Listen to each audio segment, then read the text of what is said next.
this ever happen to you? What's wrong? I sat on my damn nuts again. Or this?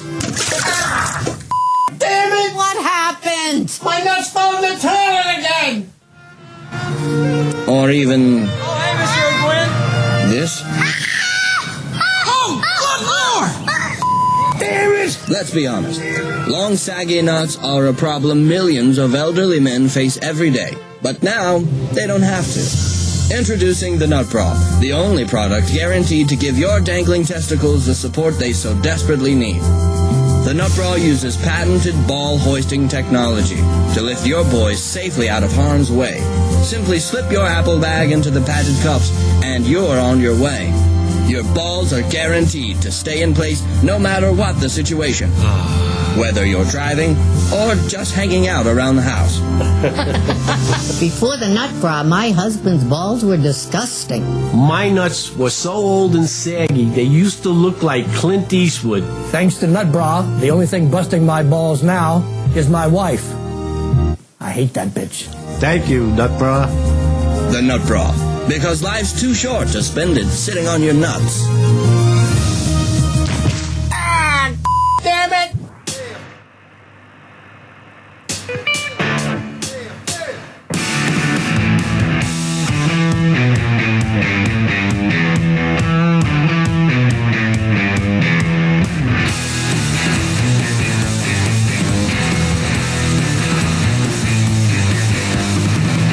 Alrighty, everybody, Jigs and Bigs. It's another Tuesday. Your boy Bobby Roast Beef is back and well rested after camping out at the boat launch at Congamon Jr. with the one and only Binya Outdoors. We've got a full segment where we talk about all that. I got all kinds of good stuff. There's some new vernacular that's coming into the world of Jigs and Bigs that you're not going to want to miss.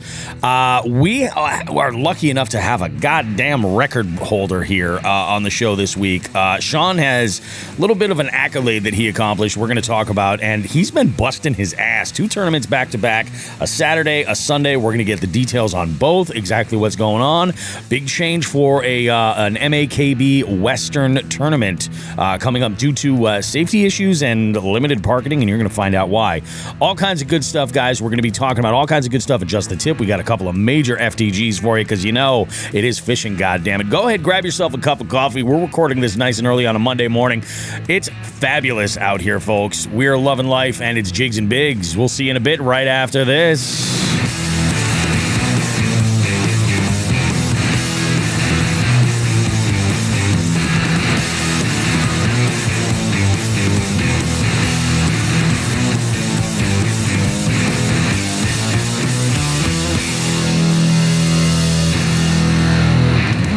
I love it, man. That commercial was fantastic. I also love that Chrissy Fishing chimes in the jig head chat. She's like, so what have I stumbled into here?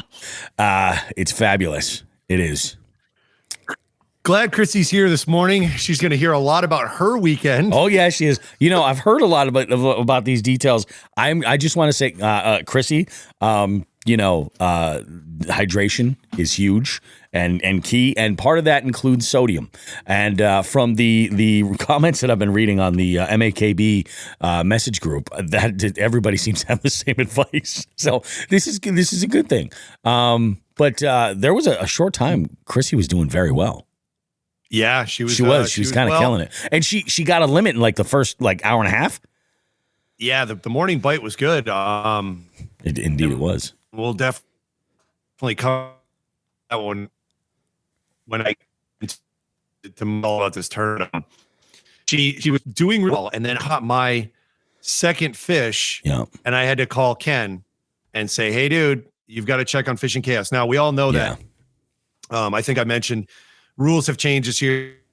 There's no communicating on the water. You can't call somebody up and say, "Chatterbait, use the chatterbait," and hang up, right? Yeah, exactly. But there is communication with rules, questions like that, right? So I call up Ken and say, "Hey, dude, something's wrong with the setup because none of the smallmouth were going into the bag totals. They were only showing up in the smallmouth lunker because I caught a 15-inch smallmouth, expected my total with my 12-inch largemouth to be 27 and change, and it only said 12. So that needed a phone call. I was around 2 people. I was around Daryl Martin and I was around Chrissy, when that happened, I went over to Daryl and he said, hey, I just got a smallmouth. Something's wrong. And I let him know, hey, dude, this is a problem. It's being solved. He said, okay. Yep. And then I went around the corner and I said, hey, you're doing pretty good, Chrissy, right? And she goes, yeah. And I go, well, every smallmouth on the lake is inadvertently being sandbagged right now. So maybe you're not doing as well as you think. She goes, oh, I just called my relatives. So she was excited. She did really well either way. And she did hang. Once the smallmouth got in, she still was hanging around the top 10 or 15 for most of the day. So great job, Christy. She did an absolute awesome job. But we'll talk. That's awesome. We'll talk more about that a little bit later. Yeah. Oh, yeah. Yeah. We'll get into all those details. What did you do? This was so my week was kind of interesting. I got out a handful of times. And every time I actually went out, I got skunked significantly. Lots of little bites. Actually, the first day this week that I'd gone out to fish was last Tuesday, and I fished with Chrissy. And we bumped into you on the water, actually. You were little Shawn the Fisherman cameo there. Yeah, a little cameo. So it was definitely interesting. Little we were just, fishing multi-species up in that one corner of that pond. And she again, Chrissy outfished me. She managed to have one on the hook and stay on long enough to throw the hook right at the dock. But I had multiple bites, like several, and just could not connect with any fish whatsoever. I then had fished another one of my regular haunts. Both trips were fruitless. One was much shorter than the other. But yeah, I just could not buy a bite, could not find any fish anywhere.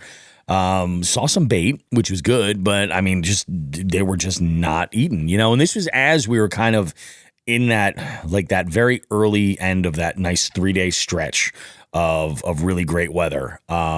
We didn't have a whole lot of clouds, the wind wasn't too crazy. So we got to the very end of that. We started to see some wind pick up, but yeah, I was surprised I couldn't get a bite at all. So then usually during the week when that happens, I'm like, okay, that's fine. I got a big weekend trip lined up. I'm looking forward to it. This is a good time. I'm getting the skunk out of the way so that this way, I keep a good positive mental attitude about that next send.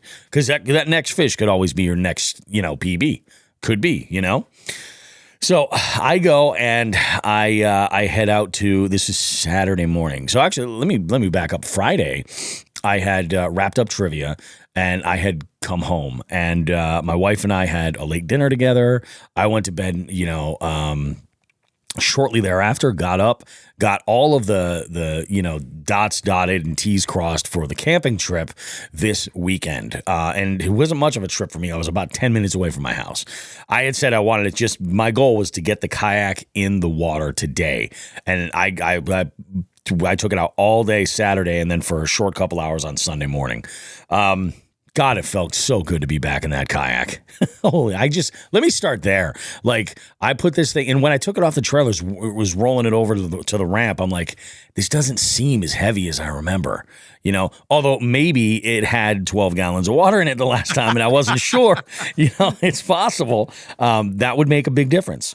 But I bring it over, I set everything up. I'm sitting there and I'm going to get to something very important regarding Binya in a moment. But as I'm there, Binya had just pulled in, and he had reached out to me, and he said, look, he's like, I'm definitely going to come down and fish, because I had mentioned it on last week's show. This is the day I want to go do a kayak send in Western Mass. Hit me up. And he's like, I'm glad to do it. I'll come down. He's like, is there a spot where we can camp and make like a whole trip of it, make some content and everything? I said, yeah, absolutely. The parking lot at the ramp. That's what I got for you. But we made it work. It was a good time. And I got there and the parking lot was jammed. It was so busy. And I wasn't going to try to find that corner, that spot where I was just going to be posted up and that's where the camp was going to be. I was going to wait until later on in the evening when people had moved, gotten out of there. There was a little bit more space. We can commandeer one specific corner. And that's ultimately exactly what happened. So we go out and fish. Now I'm sitting there. I'm in the water, just kind of paddling around by the ramp. Boats are coming in and out. And there's this woman who comes over, probably has a few years on me. Her name is Cindy. And Cindy's talking with me. She's like, oh, that's a nice boat. She's like, we're out here, testing out our boat, getting ready for this season. You just want to make sure that everything is functioning the way it should be. Or if it doesn't, we want to get it handled right away. See, that's really smart. That's awesome. She's like, what are you guys doing here? I was like, oh, yeah, my buddy's down here from Vermont. We're going to do some fishing. We'll see what we can catch. She's like, oh, yeah. She's like, apparently they had just stocked brook trout and tiger trout within like 3 or 4 days. So I'm like, okay, that's cool. Good. All right. So if nothing else, if there's any big predators, they're eating well, so who knows? This could be really exciting. Banks were packed. Like the bank fishing area over there was crazy. But as Binya is backing his trailer down, I don't know if Cindy had spotted his plate or if Mike had said something to her, like, because she acknowledged him. He was like, oh, yeah, I came down here from Vermont, blah, blah, blah. And she looks at me with like the most frightening seriousness I've ever seen in a woman's eyes. And she was like, don't you dare let someone from Vermont outfish you. And then she goes on to say over and over and over again how even though Mike has so many more rods and all this shit on his boat than I do, I'm still going to outfish him. And I think Mike was a little like, because he didn't walk into the conversation beforehand. He didn't know that she and I were just kind of playfully bullshitting back and forth about all kinds of stuff. So he had no idea. He goes over and he gets in his boat and he's like, what's going on? I then proceed as we make our way into this one spot that we had checked off on the map. I was throwing a 6-inch perch mag draft, right? And perch patterns are a go-to for me. I love them. I think that they're great. And I got a giant follow that came up on this. And it was one of these things where it was probably within 10 feet of the boat. And I saw this fish coming right at the boat, saw the big green boat and was like, I'm out, and just took off. I was like, okay. All right, let's just downsize a little bit. We'll see what we can come up with. So I throw a Kitech style in a perch style pattern, 3.8 inch, pop that one out there, bang, hook up the first of what would be many 12 to 13 inch pickerel. I mean, like these were just, you don't get more of a cookie cutter fish at this body of water than those size pickerel. They're everywhere. And they bite ravenously. So I then proceeded to hook another 3 within 6 or 7 casts, right in that one area. And Mike was like, holy shit, what did I get myself into? What's happening here? Well, that was just a fluke. That was just happened to be what it was. But that pattern stayed all day and into the next day. And we would fish a bunch of docks. And I mean, I think, by the end of the day, like we caught numbers. We just didn't catch any real quality, which sucks. We did have a situation, and you'll hear about this in this segment, where a giant was just swimming out under a dock, chasing my swim bait. And I thought it had the hook, and I went to go set the hook. And not the case, but this fish shamu'd like you would not believe, 2.5 feet up out of the water. It was like so majestic. And I look back at Binya and he's just with this face like, what? Because he was right there, saw the whole thing. And unfortunately, I guess it did not make the footage that he was recording, which sucks because it was magical. But it was wild, man. So then we had come back in. After fishing, we went out about 10:30 or 11, and we fished until about, I had a phone call to a bride for a wedding I've got coming up that I needed to make to just kind of review some of their planning tools, and I had to be off the water to call them for 4. So it was about 3:30. We start, making our way back in, and I beach my boat. I go up into the truck. I do the meeting. Everything's good, and of course, once you know it, the rain starts. So I take this opportunity to go and run and grab the items that we need for dinner because we were making steaks for dinner, and I picked up some sides. Let me tell you guys, the food, that's the thing about truck camping with Bobby Roast Beef. He does not fuck around.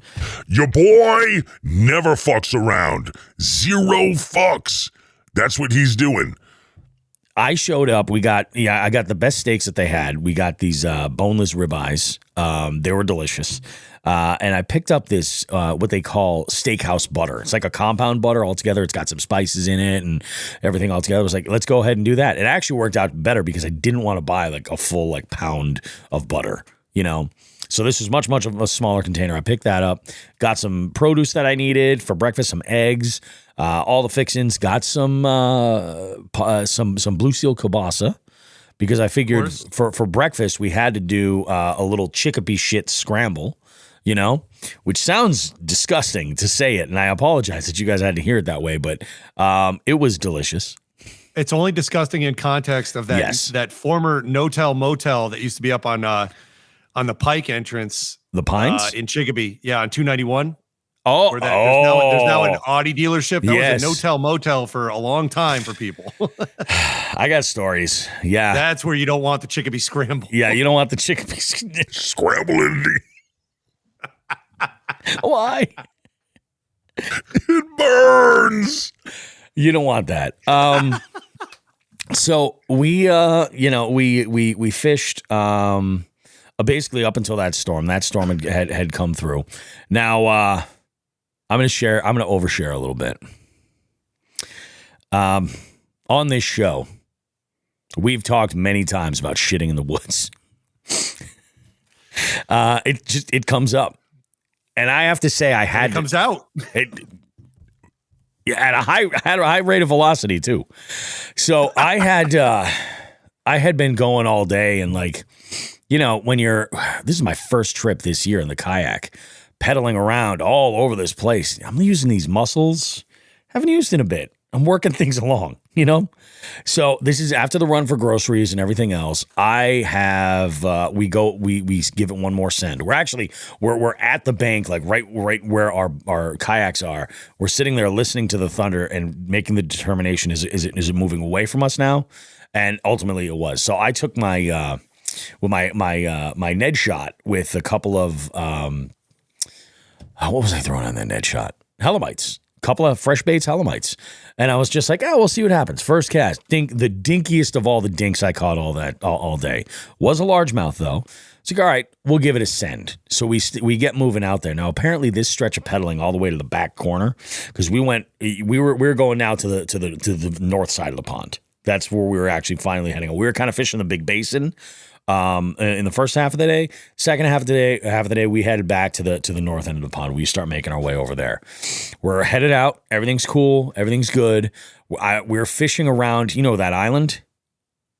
There's a bunch of laydowns that are right over there, and I'm fishing around there. And again, bait's getting hit, but it's not really getting picked up. And I don't know if they're a little bit skittish now because of the storm that had come through, if necessarily what it was. It was just kind of wild. So, I'm sitting there and I'm staying the course, but I've got these bubble guts. Something's bubbling. And I'm like, you don't want the bubble guts. No, definitely not. And I decided at this point, it was just after sunset and it was getting dark, and there is let's just say your boy had to make the pedal of the most epic pedal. And in fact, this pedal, this pedal actually kind of gave me these vibes. Like just the rush, I'm going to go ahead and shut that off for now. But that was worthy of the drums. I'm sorry, I clicked out for a minute. My fucking it's all right. Internet. It's all right. Yeah, it was worthy of the drums. It was worthy. It really was, and it was rough. And I get out there, and I got to tell you, man. So I'm sitting there, and I'm handling the situation, and unfortunately, I wasn't fully prepared. I neglected to pack my handy dandy outdoorsman wipes. Oh, I thought you were going to say the dude wipes. I bought a 3-pack the other day just in case. One in my truck, one in my tackle bag, one at home. So I don't necessarily buy the dude wipes, brand proper. My wife got me this big box of they're like orange. They're the packaging, they're individually wrapped, and they're bright orange, so that you can't lose them. I'm like, this is great. And I have like a couple of bags that are in my truck. Like actually that's where they are. They're up in there. And I neglected to have some with me. Ooh. But I did find something else. Please. A birch tree. Let me tell you, I thought for a second, I'm like, do I actually try this method? And I did. And it worked for the time being. I'm never going to that pond again. These are desperate times. These are desperate times, Shawn. What am I supposed to do? Bring wipes. Yes, exactly. Yeah, that's exactly it. That's exactly it. So, yeah, I was twerking on a birch tree. Oh my for God. a short while. And you did it on purpose, knowing. Oh my God. After advice. After my God. what I learned from this show. Oh, it was bad. It was bad. Oh so, my God. You know, I had gone back out after all this. Excuse me.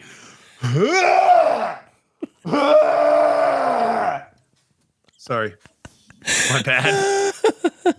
I had gone back out and I had fished. I had connected with Binya one other time.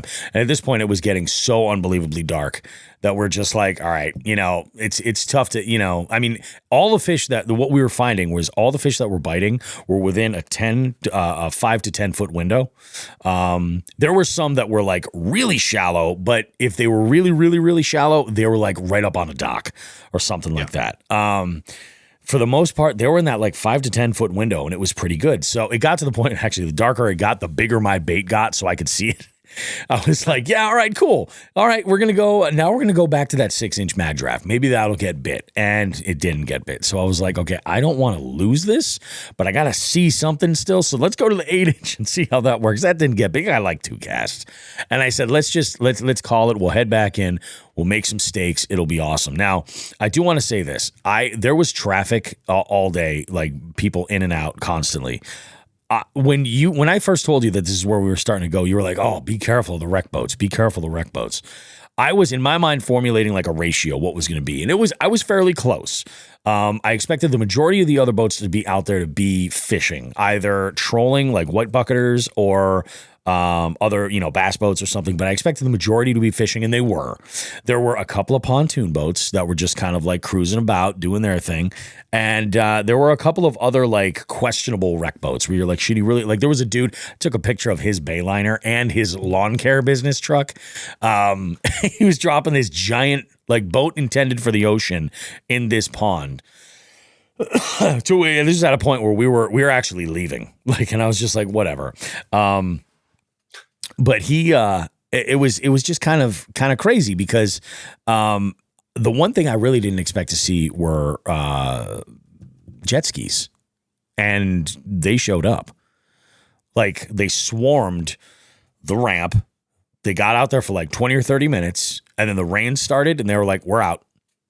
Yeah. Like, they should have planned accordingly, or at least looked at the weather forecast. Could have saved them a bunch of gas for no reason, What were they? I would love to know the mind of the jet skier. What were they worried about with the rain? They were already fucking wet. That's exactly it. It makes no sense, Not a PFD to be had, No. And I don't know if they think that the laws are different because it's not like a boat, I don't know what they're thinking. Or if they are thinking. I don't think they are. No. So yeah, we called that, made our steaks. That was awesome. We slept in, no, we didn't really sleep in. I guess we got up around 6:30 or so. Got up, decided we were just going to immediately hit the water and just take off and go. And then, once we get a couple hours in, we'll turn back around, make some breakfast, pack up camp, and then hit the road. It's exactly what we did. So I had, we went down to our boats, got ready, launched. Pretty much for the amount of time we were out there, we caught about the same amount of fish with the type of frequency. If finding them in the same area, the bite was a little bit. Actually, I take that back. I think all the fish that I caught were off of docks. All the fish that I caught were off of docks. Maybe the deeper end of them, like right off the front of them, but pretty much all 3 of the fish that I caught that morning were on docks. And we just had a good time. Came back, made breakfast. It was awesome. But there was a little engagement. You're going to love this. This is when I talk about the new vernacular, the new terminology that we can utilize here. So there was a card-carrying member, probably a union rep, actually, of the White Bucket Brigade, had approached us while we were there. Now, there was a couple of people that were like, yeah, we're wondering who these guys were that were camping here. And I'm like, I know, it's stupid. I was like, but he's like 3 hours away, so it makes sense for us to get the most fishing in. They're like, no, absolutely makes sense. Nobody gave you a hard time? I was like, nope. A couple people came in here and they were in and out. Probably were just like, oh, we're going to do some nefarious activity. And now there's fucking a camp here. So you guys were the talk of the town amongst the WBB? We were the talk of the town. But this guy comes over and he's, you know, like same kind of conversation. He's like, oh yeah, you guys catching any trout? No, we're not here fishing for trout. You know, we're primarily fishing for bass, but hey, you know, we're multi-species anglers. We like to kind of catch it all, but we just kind of do it, you know, having fun. And he's like, oh yeah, he's like, you know, I was out, you know, catching walleye and I was out catching this and blah, blah, blah, blah, blah. He's like, I'm a meat packer. You know what I'm saying? I'm a meat packer. And that right there is going to go down in infamy because there was a point like where we're fishing and it was like, all right, should we go in and have breakfast? And I think I was like, hey, Binya. I'm a meat packer. So because this is going to come up when I start talking about my week. Yep. I think I just came up with a great way to just to talk about the White Bucket Brigade because it's very difficult it doesn't roll off the tongue, right? It doesn't. No. How about the WB squared? The WB squared. The WB squared. We don't want to say the WB. People think people might think we're talking about the network. And exactly what I'm thinking. For God's sake, nothing against the WB network. The WB squared, however, bunch of fucking savage animals, uncouth. Yeah, I like it. The WB squared. Maybe we'll come up with some artwork for that. I very easily. Yeah. WB squared and some sort of circular sticker to go on the white buckets. Oh, look at that. We got our next Jigs and Big sticker. Oh shit. That's awesome. Yeah. Yeah. Go ahead. We'll hand them out to jig heads, not for personal use, but when you see someone who's collecting every 6-inch bluegill, 8-inch pickerel, possibly even has a live muskrat in that bucket, go ahead and just slap that sticker right on there. Don't even ask them and walk away. So I got to tell you, Cindy, if you're listening, I did pretty well to start off. I think we kind of balanced out. You know, Binya and I both caught ridiculous number of very small, unimpressive fish, but it was what it was. We had a good time. It was awesome.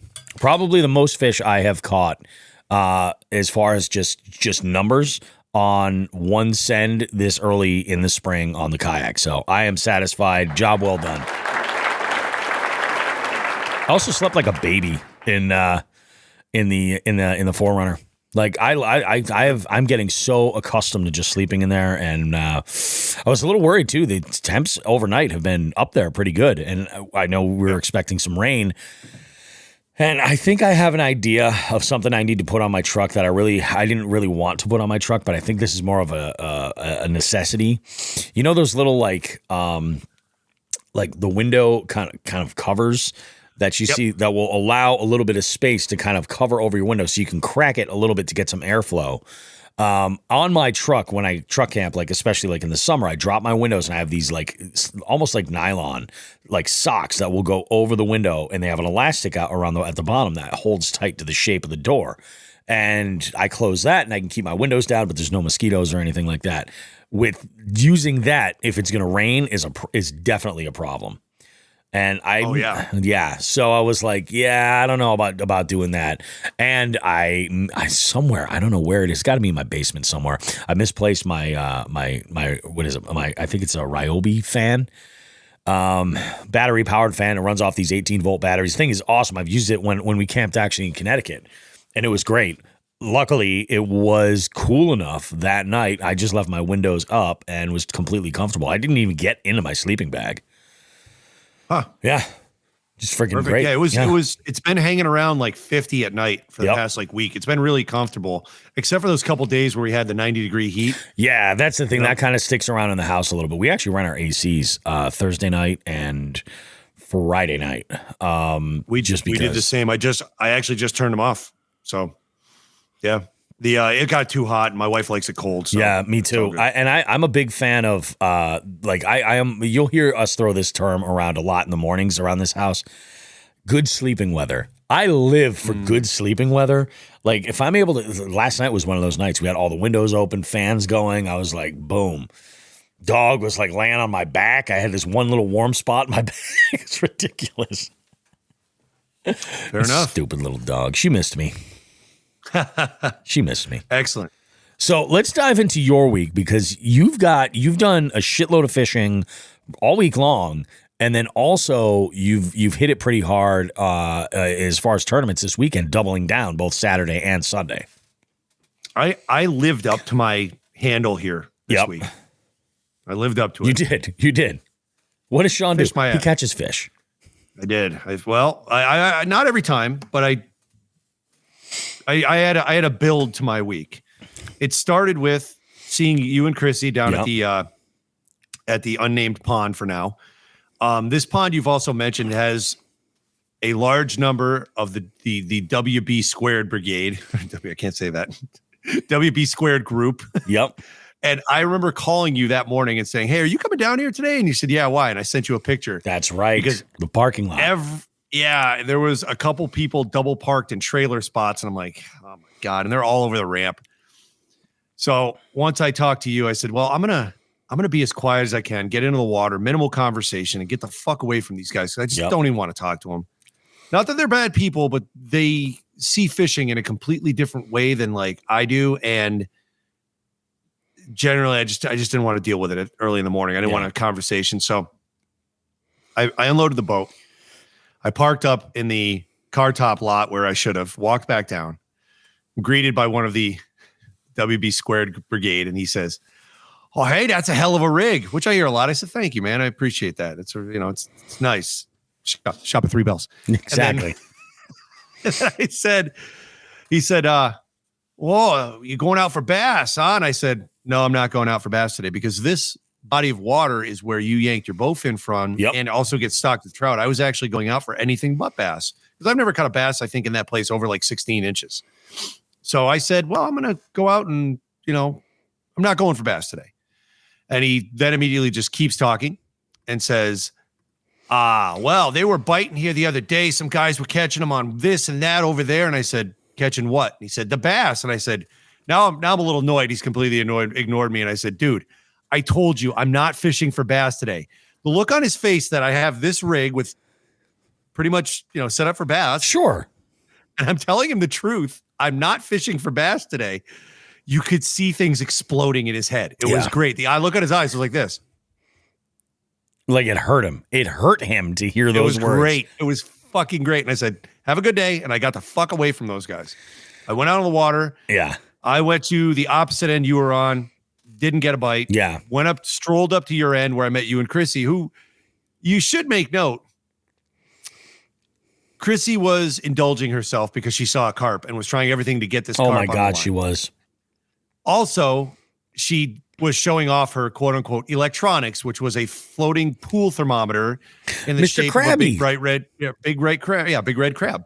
And I laughed and said, "Okay, this has been fun. I'm out." And I left. You guys continued on your day, which we just heard about.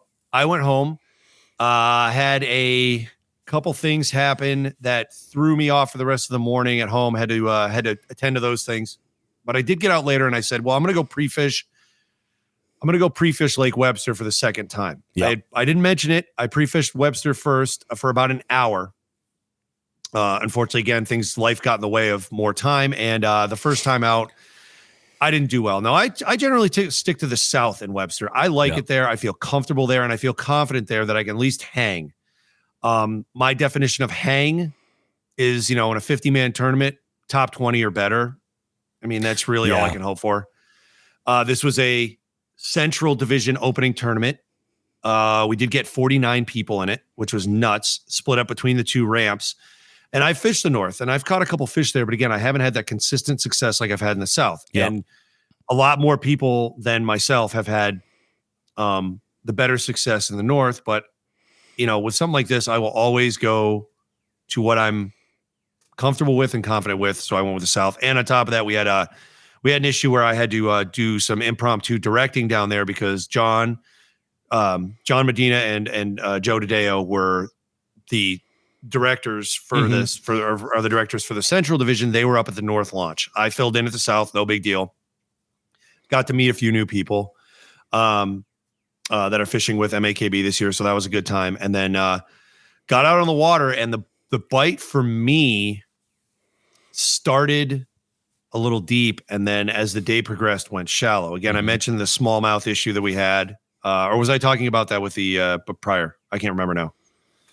No, I think it was. Right, Saturday. we started the show. I talked about the smallmouth issue and how Chrissy was doing. Yeah. Yep. So, my day, I mean, I stayed on the board. You know, I bounced into the top 15 at one point, just quick in and out. But I hovered there for most of the day. I got fish, but they just weren't the ones I needed. And that happens, and that's all right because this is an out of division tournament. This is just trying to get a few AOI points in and see what happens. So I was fishing pretty loosey-goosey. But I will say this. When I found the bite shallow, I'm not talking about under 5 feet. I'm talking about under 2. So I was fishing. Man, I went right into the tournament off my pre-fishing. This is stupid. Well, we'll cover that tournament. All right. So anyways, this is Saturday. Sorry, folks. It's Monday morning. Yeah. And I have had very, very little sleep over 3 days, but we'll get there. So I'm talking about Saturday now. I went into my pre-fishing. So Saturday, the bite that I found was so shallow. I'm talking under 2 feet. And again, I'm the only person I know who throws these things. I was catching fish after fish after fish after fish, enough to give myself at least what I thought was a fighting chance with floating Rapalas. Yeah. And I was throwing them around some shit, and I was getting hit all over the place. I did, unfortunately, go into a little bit of a secluded area, and I spooked 3 bass that if I caught 2 out of the 3, they were between 15 and 18 inches. They would have put me way up the board because I think 7th or 8th place to 20th was separated by like 3 inches or 2 inches. No shit. Like 73 to 70. Yeah, it was that close. Huh. Meanwhile, Chrissy was out doing her thing, and she sent me a text, and I didn't see it, asking for sunblock. And I was like, oh shit. I saw it when I got into the ramp. Yeah. She was sitting, so Chrissy came with me. I really fucked this week up, Bobby. I apologize. I apologize to all our listeners. I am a mess right now. Chrissy had come with me because of issues with the kayak she had purchased, and the purchasing or the retailer had not yet gotten it to her, and it wasn't Three Bells, and I'm going to leave it at that. Yeah. Actually, myself and Lauren from Three Bells have been working diligently on Chrissy's behalf to try and straighten out what we can on this, but it looks like there's nothing we can do with a purchase from another retailer, so we're trying to help. But my help came in the form of one of my extra kayaks that does have a fish finder on it. So she was able to use that. Chrissy lives up in the mountains, so she met me at my house at 4:00 in the morning on Saturday, which was brutal because we had an hour 15 drive to the lake, and I had already loaded everything up the night prior. We just grabbed her rods, reels, or her combos and her tackle, threw it in the truck, and just hit the road. And she was ecstatic about having a fish finder in a kayak. Like kid in a candy store. Oh, this is great. And I'm like, excellent. So she had a blast with that. She was able to use that. We got out on the lake, did the thing, did the tournament. And she ended up with, she just got sun sick. I don't know. It obviously wasn't sunstroke or anything like that. I threw that term around just as a joke, but she was beat up by the sun. She had water, but didn't bring anything else with her, from my understanding, and was really, really roughed up. So I met Chrissy at 4:00 in the morning at my house and drove her out to the lake. And I returned to my house at 5 or 6 at night with the corpse of Chrissy. Yeah. Now, I heard. She was fucked up. So she did make it home and everything's good. She's in the comments right now in the group board with the rest of the jig heads listening to all this. But yeah, Chrissy, well, awesome time. Thanks for coming out. If you need the kayak again next weekend, which I don't think she will, she's covered. Yeah, but that's good. Nice. I'll get into more of that. Yeah, I'll get into more of that later. So I led up to that. I jumped right into the tournament. I apologize. So my week, met with you guys on that lake. Yep. Went out to Webster later that day, fished for a couple hours.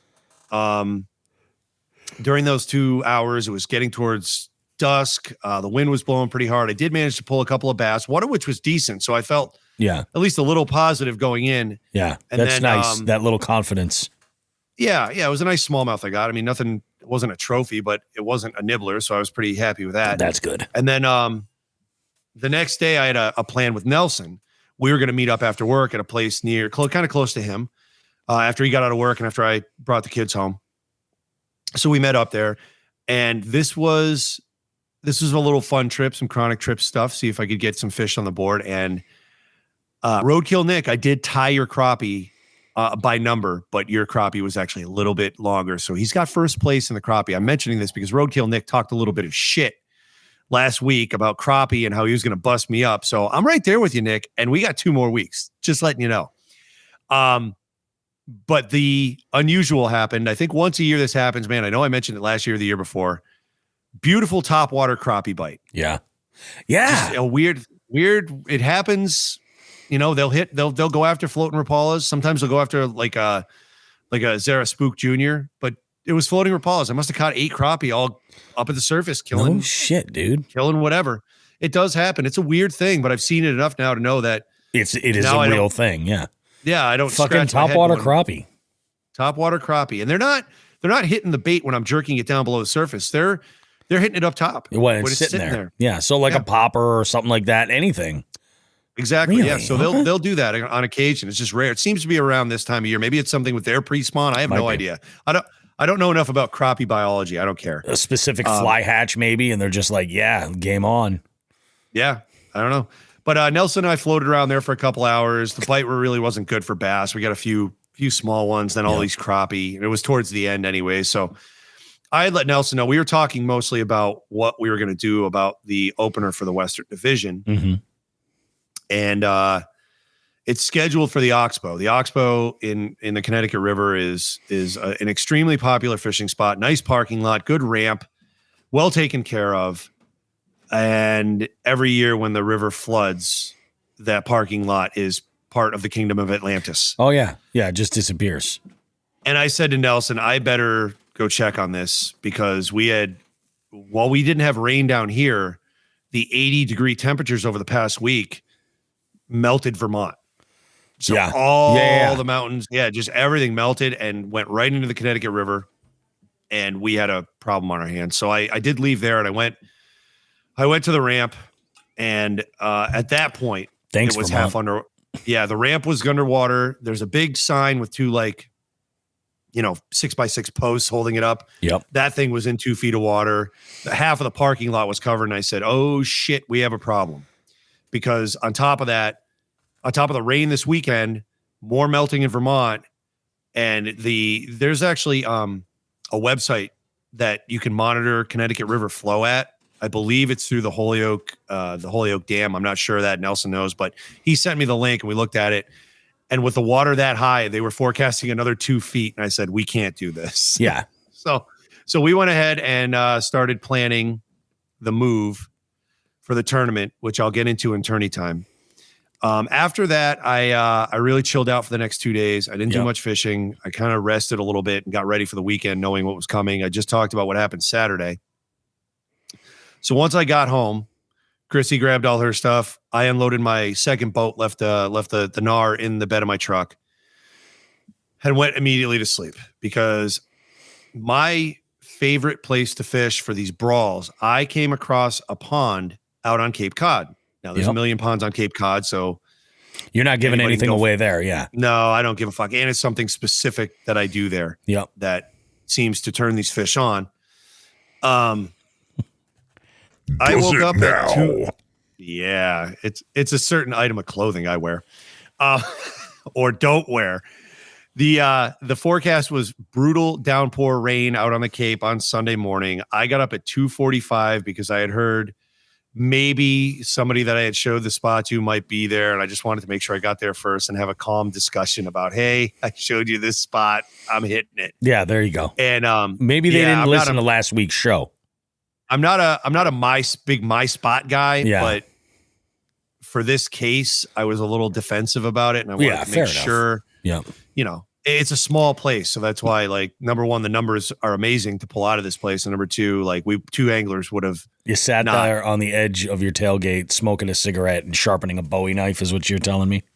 Well, we would have split the numbers. You know what I mean? Yeah. Like, for sure. Yeah, it would have sucked. So, I got up at 2:45. The rain really, it was so funny. The rain really didn't pick up, like really, really get going. Yeah. Until right before I hit the Bourne Bridge to go over the Cape. Now, for those of you non-Massachusetts folks, there are 2 bridges over the Cape Cod Canal, the Bourne Bridge and the Sagamore. The Sagamore is currently down to 1 lane each way. They're working on it. And I go over the Bourne. It was just a quick shot. Yep. So you got 2 ways in and out of the Cape. It's the Jason Bourne Bridge. Exact same spelling. Yep. So I got on the road, and then Route 6 runs the entire length of Cape Cod. Route 6 is the main vein of Cape Cod. It is the main vein, Cape Cod's big blue vein. It is the vast deference of... That's what you're saying to me? Gross. Well, with the phallic shape, I mean...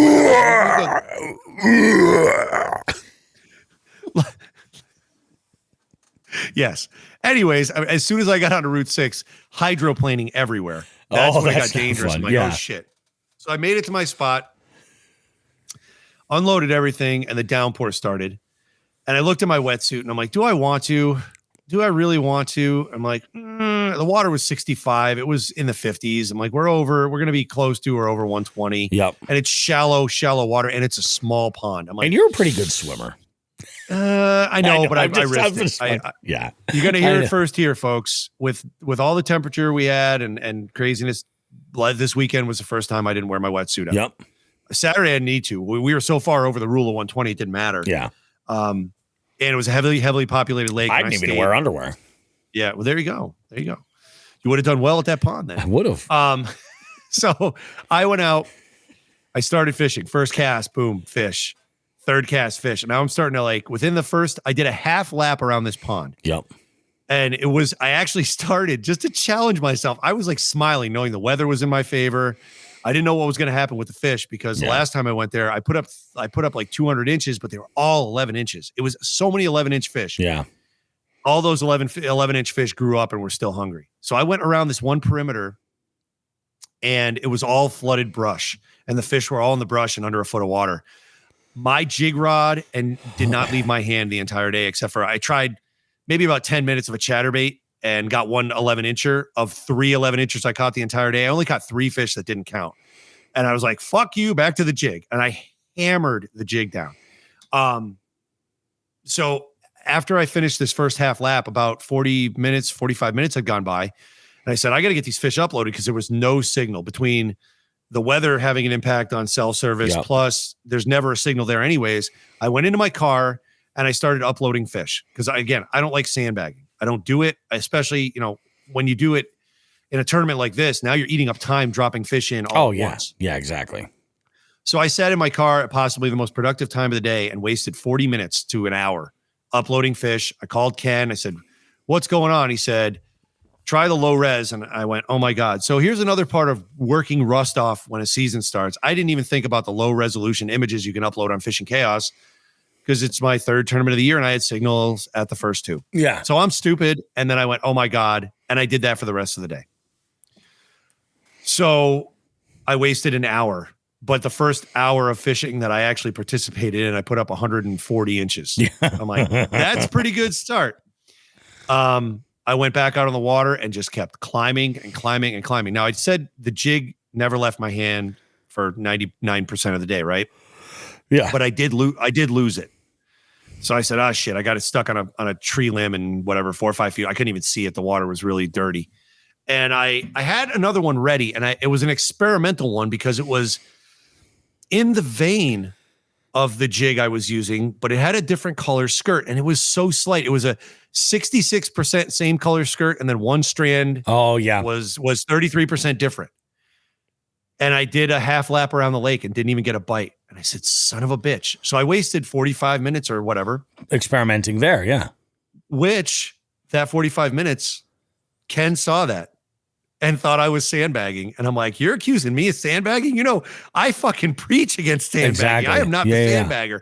I said I switched colors and I didn't get shit.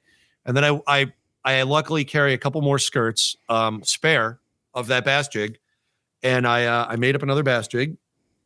And I went back to town. And what I'm not mentioning on this tournament this day, how exciting it was. The people that were watching, there wasn't a lot, but the few people that were bored out of their minds enough to watch this shit. Also in this tournament, some big names. Ken was in it. Yep. Matt Conant was in it. I believe Joe DiDeo was in it. Nate Shagnon was in it. Yes. Nate finished the first 3 hours with 73 inches. He said he got to the lake he wanted to fish, and there were 4 people already there.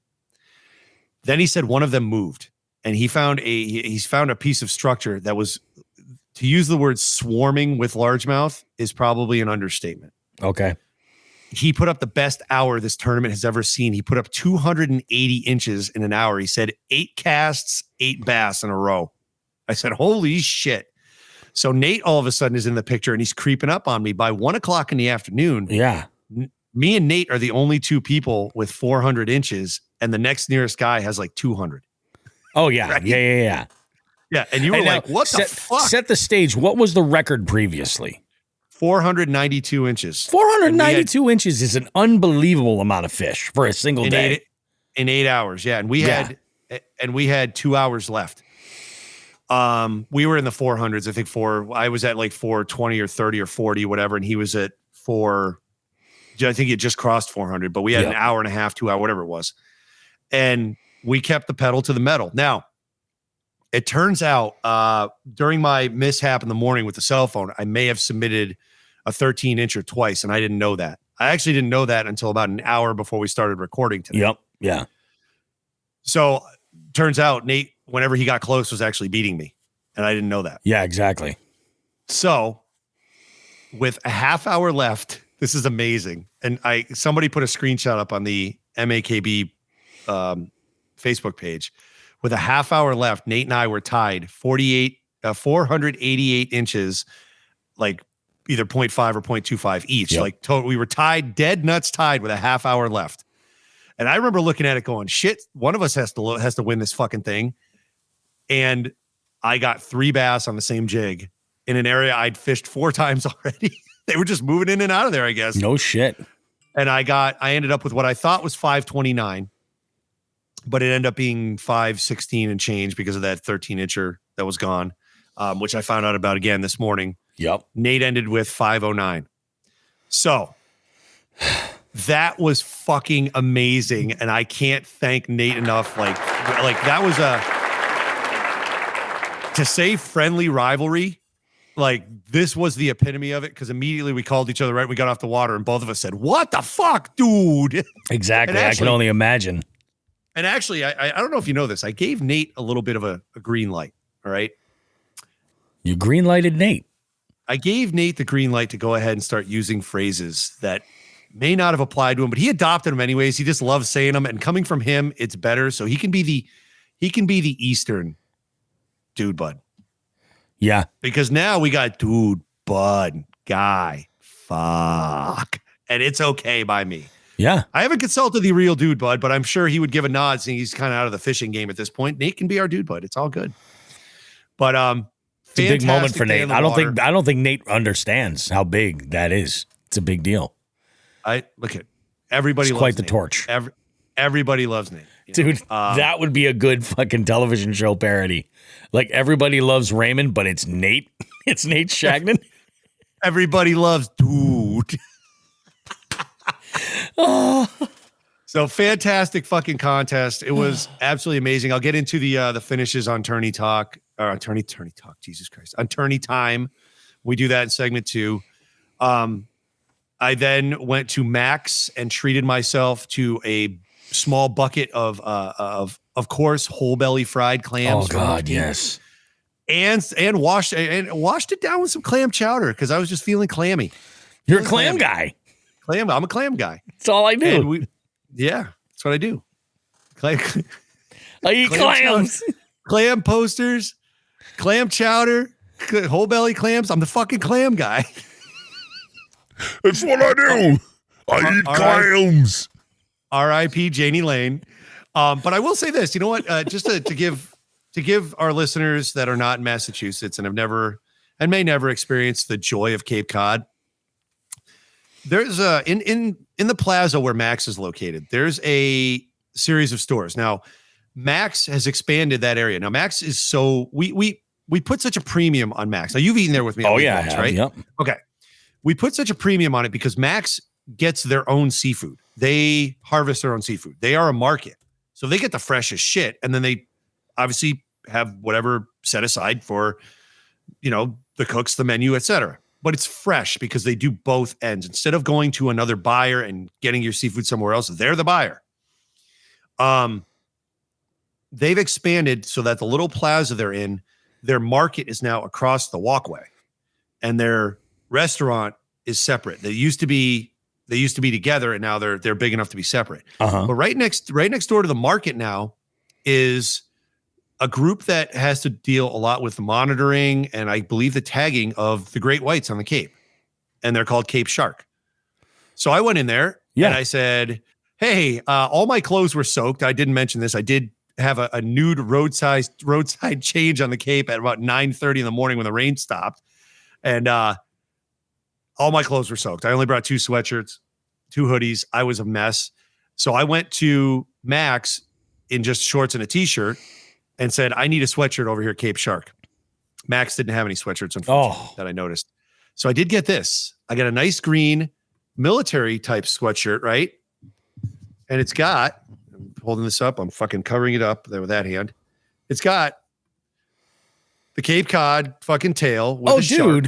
That's awesome. And it's an American flag. Yeah. It's pretty sweet. Kind of hits on all fucking notes.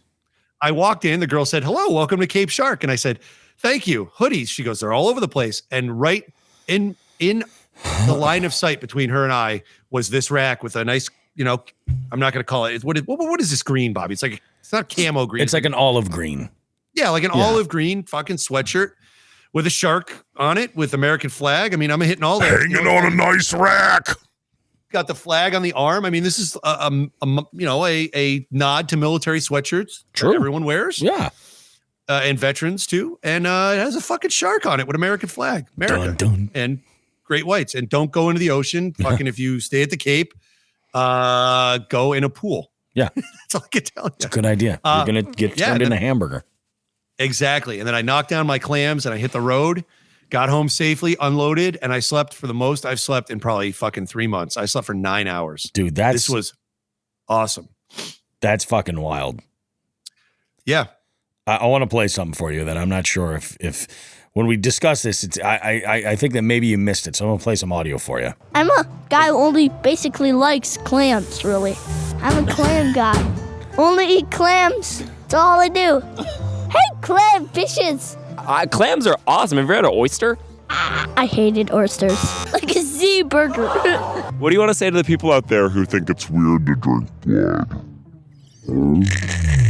That was a weird fucking way to fucking get out of that. That makes it even better because I thought you were going at the Janie Lane thing. No. One's behind the music. Yeah.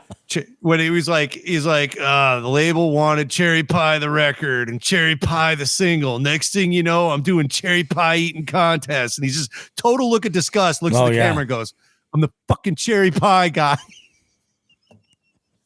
Well, I'm the fucking clam guy. You are the fucking clam guy. That little kid. It's all he does. All I do. It's all I need is clams. It happens. Live scope. Where on the Cape can I get the best fried whole belly clams? You know goddamn well, Shawn, you're only going to find this high-end quality food item at Max of Chatham. Smarten up.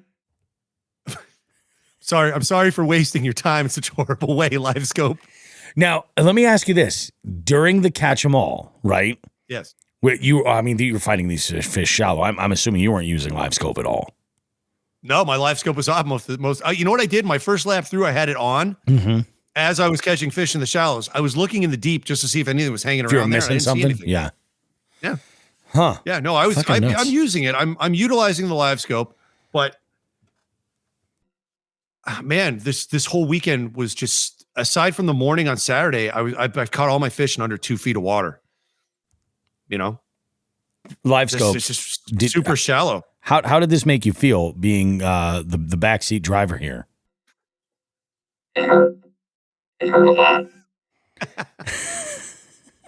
So, folks, just what I'm saying is, I'm not saying you don't need Live Scope. Just be careful of its feelings, because it has feelings too. When I'm not using Live Scope though, because I have it on that mounting pole. I have to pull that in to the boat, right? And there's not a lot of wiggle room with the cord. So Live Scope basically gets to look up my shorts at my fucking, what did you call them earlier? My old man saggy nuts. What do you,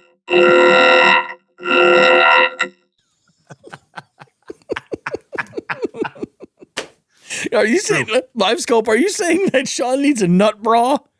Affirmative.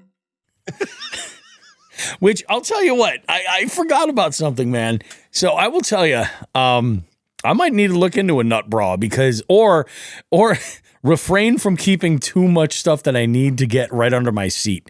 Because, man, I can slide forward and I'm grabbing like my day box or my terminal tackle or my plastics wallet, like or a bag of plastics that I know that I'm utilizing that I need to switch out. And I'm like, oh yeah, that's right. I keep freaking bashing my stones into the goddamn edge of the seat. So that might be you might have just sold a nut bra, unknowingly. Fucking great. This show is way too much. And, we just have to throw something out there, too. You guys might be like, where the fuck is Joe Brown? Going from who the fuck is Joe Brown to where the fuck is Joe Brown? Joe is apparently having an oral procedure done. I don't know what exactly that means, but that's how it was worded. Guys, I won't be doing the show. I've got an oral procedure and I won't be in talking condition. So Joe did do his first tournament of the year, so we're going to get that feedback from him next week. I'm not sure if he's doing a tournament next weekend, so we might have actually a lot of big boat coverage for that one, but we'll figure out what all that is. I'm curious to know how he did. I haven't heard much, so who knows, At Webster, just to add this on, Timmy Jakes' group was fishing the day after, and we heard on Sunday that the lunker for that, even after the lake being combed over, it just shows you how fishing is. The lunker for that event was over 7 pounds. I'm telling you, man, it's like, how many people I saw. Now, this is at Congamon Junior. You know how many people I saw that were just like, yeah, there's no big fish in there anymore. It's all these small. And I'm not saying that there aren't a lot of cookie cutter clones that are just out there in existence and that they need to be kind of thinned out a little bit. Yeah. I'm not saying that at all, but I am saying that like there's no way everybody knows where every single fish is. Correct. And there may be some absolute hammer tanks still down, in some corner, and they got that way for a reason because they're not biting everybody's baits. So interesting, especially if that's the thing, if they're big ones and that's what they're eating are trout. Yeah, it's a good diet. Exactly. It's a good diet for those big ones. So, yeah. So that was our week, man. I don't got anything else. That was an amazing week. I knew that pond of mine would turn up a big, and I got a second place a couple years ago. Yeah. I knew that pond was going to eventually turn up, a win. I just didn't realize it was going to be this way because this was fun. No, that is awesome. I mean, like, it's very rare for me to watch tournament progress, but when you called me on Sunday and you were like, are you aware of what's going on? I'm going to send you a link. I looked at that and I was like, holy fuck, because you had a good 200 plus inches of a lead at that time. And then I was like, Jesus. And then I saw Nate was like kind of in striking distance, and I'm like, oh shit, this could be crazy. And then I held off until I knew it was done so I could look at the final, and I was like, Jesus, that is just bananas. So two things to note on this, right? Number one, everybody else in this tournament that put up numbers, you look in their scores and it's like, you see, you'll see their top 5 fish when you click on their name, and you'll see 14, 15 creeping in there. Yeah. My biggest fucking fish was 15 inches. I caught all my fish between 12 and 15 inches. Nate had a couple 17s, I think. Yeah. Definitely some 16s. Like the sheer number of fish I caught was fucking disgusting. So all those fish I caught and turned in, plus 3 nibblers, plus 2 pickerel. I fucking smoked this place. And this one little pond responds a certain way to a bass jig with a certain kind of trailer. And I know that. I've known it for years. And I thought, as the years go on, I'm going to use this place for brawls, and it fucking works. So freaking unbelievable. It's not the only place. It's not the only place like that. I mean, look, Nate went out and got 500 inches. We both broke the record. Nate can now say he broke the record and still lost, which is just amazing. That is mind blowing. You know what I mean? Yeah. Like, so 2 guys broke the record on the same day. And, he on top of that, like, with me, I'm sitting here going, I lost an hour where I didn't fish. Could you imagine? I could have broke 600. I'll bet you. Yeah, dude, like, that is fucking nuts. So there's a summer one coming up. The layout of the place is a little different in the summer. Yep. And again, the conditions were just perfect because it was so flooded. I've only fished that place flooded like that once or twice. See, and I think I know what you're going, because I've fished there with you, and I think even launching, if it was that flooded, would be even easier. Kind of. Yeah.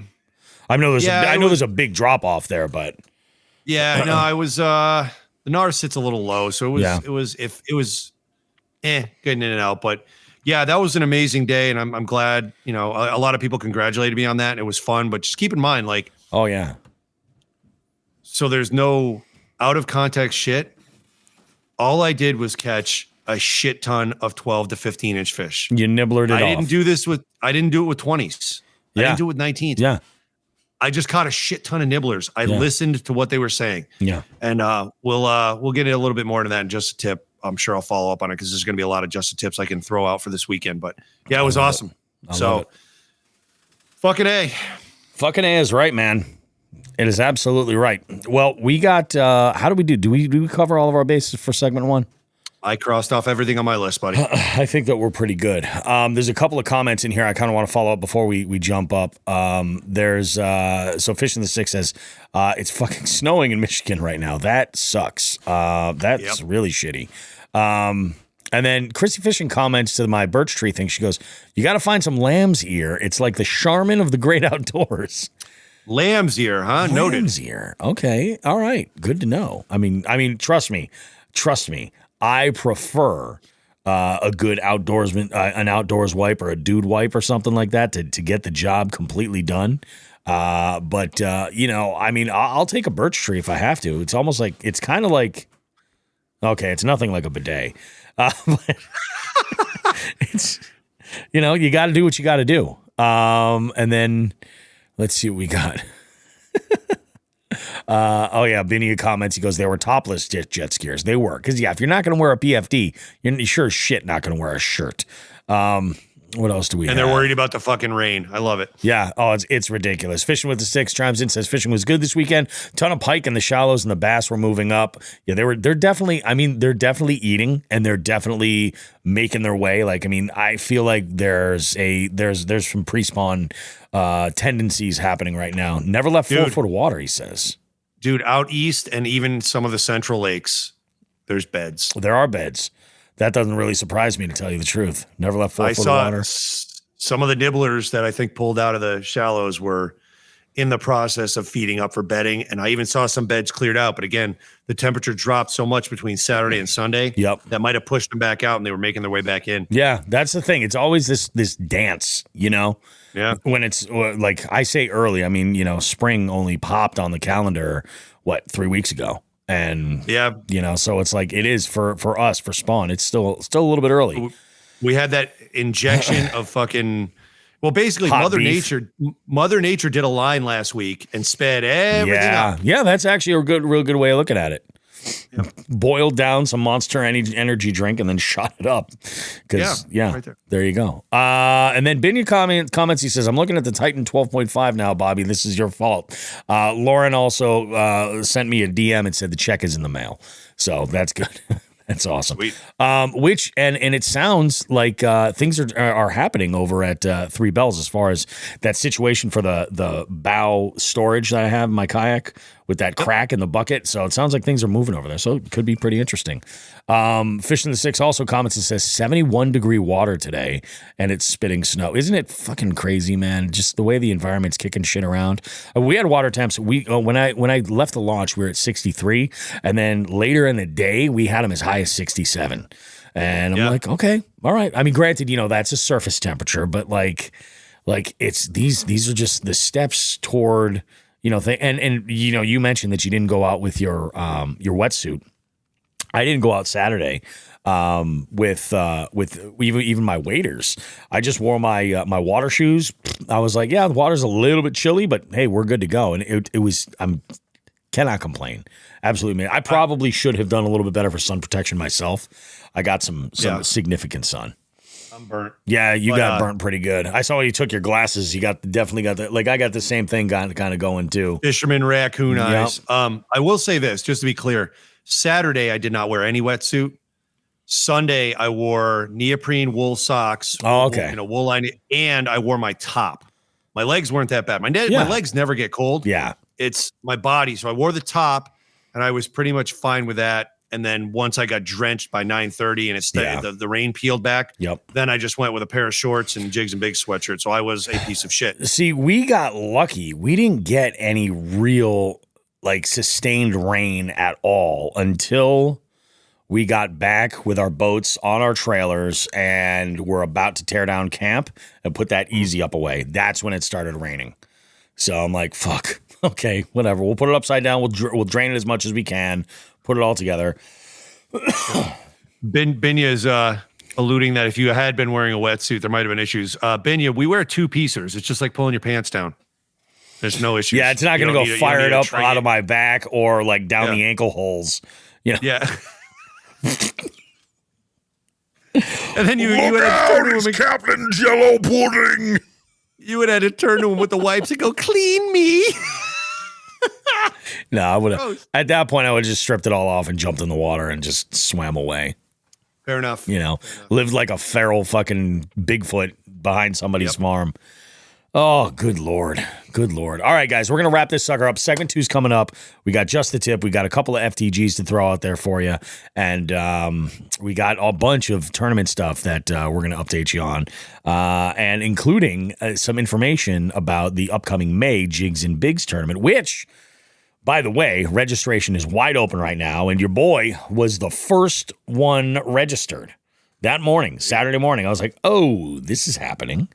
And then we just kind of made it happen. So, well, guys, we'll see you in a bit. Don't go too far. Much more coming up after this. Hey, guys, Bobby Roast Beef here from Jigs and Bigs. If there's one thing I can't stand spending money on, it's on something that's not versatile, something that I can't get a lot of use out of. I want to talk to you about Frost Buddy. What Frost Buddy is it's one of those can coolers. I've seen these before. In fact, I have some that are limited to only fitting one specific size of can, like a standard 12-ounce can. I stumbled onto Frost Buddy, and I was blown away with it. So versatile. Fits standard cans, tall cans, slim cans, and even 12-ounce bottles. And the magic is the insert fits all of these items in various stages within the insert. And when you take that out, you can fit a full 16-ounce tall boy can. In fact, it even doubles down on being versatile with the coffee lid. And on my recent trip to Chickamauga, I had a field day with this thing. I was throwing beer cans in it. I'd have coffee in the morning. On the drive, I was throwing in all different sizes of cans for different canned coffee products to keep me awake on the long drive back. The thing was amazing. So I recommend you check out Frost Buddy. If you're in the market for either a travel cup for your coffee or a can cooler at all, either one of those,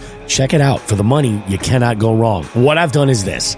In the show notes for this podcast you're listening to right now, if you look there, you'll find a link to Frost Buddy where you can get yours. And not only can you go and get your Frost Buddy there, but you can help out the show as well. Go and visit that link in the show notes to this podcast. Check out a Frost Buddy. Tons of colors, tons of patterns, all kinds of great stuff. And it's a great spot to put your Jigs and Bigs sticker too. Take it from me, Bobby Roast Beef. You're going to get the most versatility out of this one product, probably out of anything you're ever going to buy, especially for anything that you're drinking. Frost Buddy. It works for me. I'm a happy guy.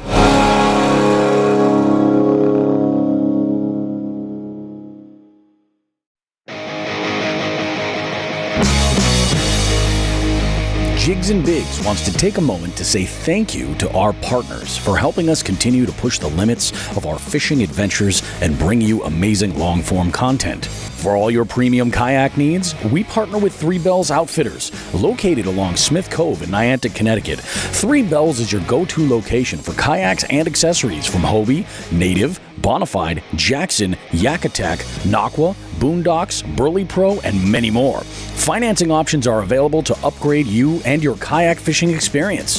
White glove delivery service is also available. Visit threebellsoutfitters.com for more info, and don't forget to tell them that Jigs and Bigs sent you. When it comes to high-quality polarized sunglasses, we've partnered with Torres. They provide stylish sunglasses in a variety of frames that are light and fit comfortably on your face. The polarization cuts glare and allows you to see the whole picture, helping you identify identify what's below the water's surface. They have a 60-day risk-free trial, lifetime warranty, and free shipping. Plus, you can save yourself 10% with the code JIGSandBIGS10 at checkout.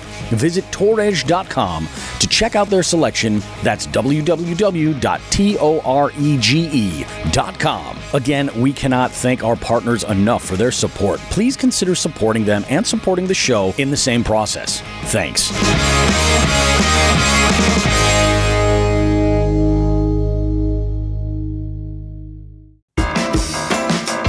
Bobby and Shawn now have a special presentation for us all.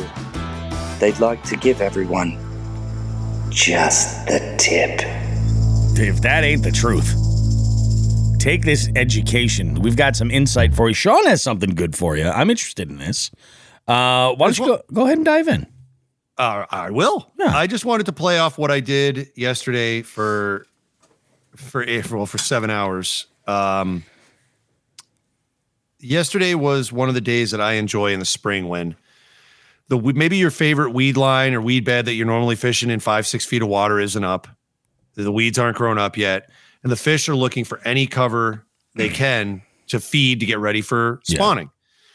And they'll go up. If there's flooding, they'll go up and check out all these new areas where there's new bugs. Yeah. Now they're eating like during, if the water rises quickly and there's a log or something with a bunch of, think of what's in a log when you turn it over. Centipedes, pill bugs, roly-poly, shit like that.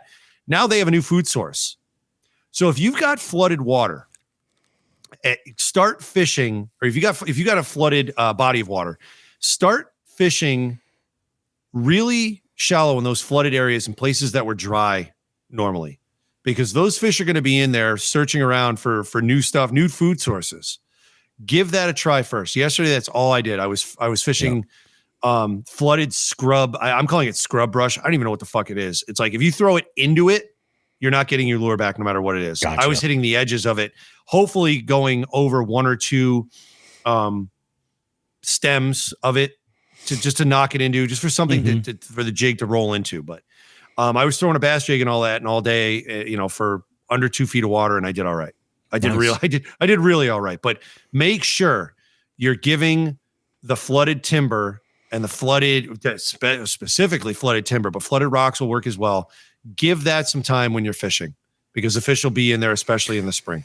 Now, often you see a lot of like bait fish go up there too to go and get whatever insects are up there, because I've heard this before with flooded trees. Like if there's an area where that there normally isn't a line of water that the water normally doesn't touch, the whole ecosystem is kind of affected by it in some way or another, and it's a good sort of indication that like you should put a bait up there. It's almost like everything just kind of moves up. Yeah. You know what I mean? Mm-hmm. And thinking about it, really, if the bass without the flooding are going to be holding in 1 to 2 feet of water, 1 to 2 feet of water is now going to be 3 to 5 feet of water, exactly. 3 to 4 feet of Makes water. Makes a whole lot more room for them. Yeah. They still want to be in 1 to 2 feet of water, and it'll be warmer in the shallows in spring. So definitely in the springtime, but I have had experiences in the summer when we've gotten a nasty rainfall and flooded areas, in particular in the Chicopee River. There's one area I know when it floods, there's nooks and crannies in this one spot. When it floods up above, the fish hold in there. And I've actually won derbies getting fish out of there. No shit. Yeah. It's crazy. Not too bad. So there's your tip, folks. Make sure you're fishing your flooded shit, because you have no idea what you're going to find. And this is where, to add on, if you're uncomfortable with a jig, this is a time to get comfortable with using a jig with wood and timber in the water. So give it a go. Hope you catch something. I love it. Next up.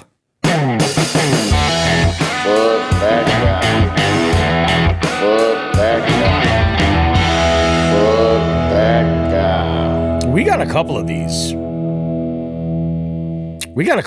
This week. One, I believe, I'm not sure, Shawn, which one you're bringing to the table, but we've got one from over the weekend that we've actually got video evidence of. Which is a little crazy. And I'm actually going to share this as a reel so that people can see it. But like when we talk about and complain about wreck boats or any other boats on the water, or just boat etiquette, period.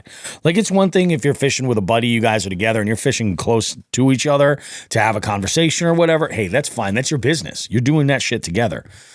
But there was an instance this week, or just Saturday, where I was out with Binya, and there was this boat that came like shockingly close to his kayak. Like, I would say they were no more than 15 yards away at the maximum that they were away from it. It's just absolutely crazy.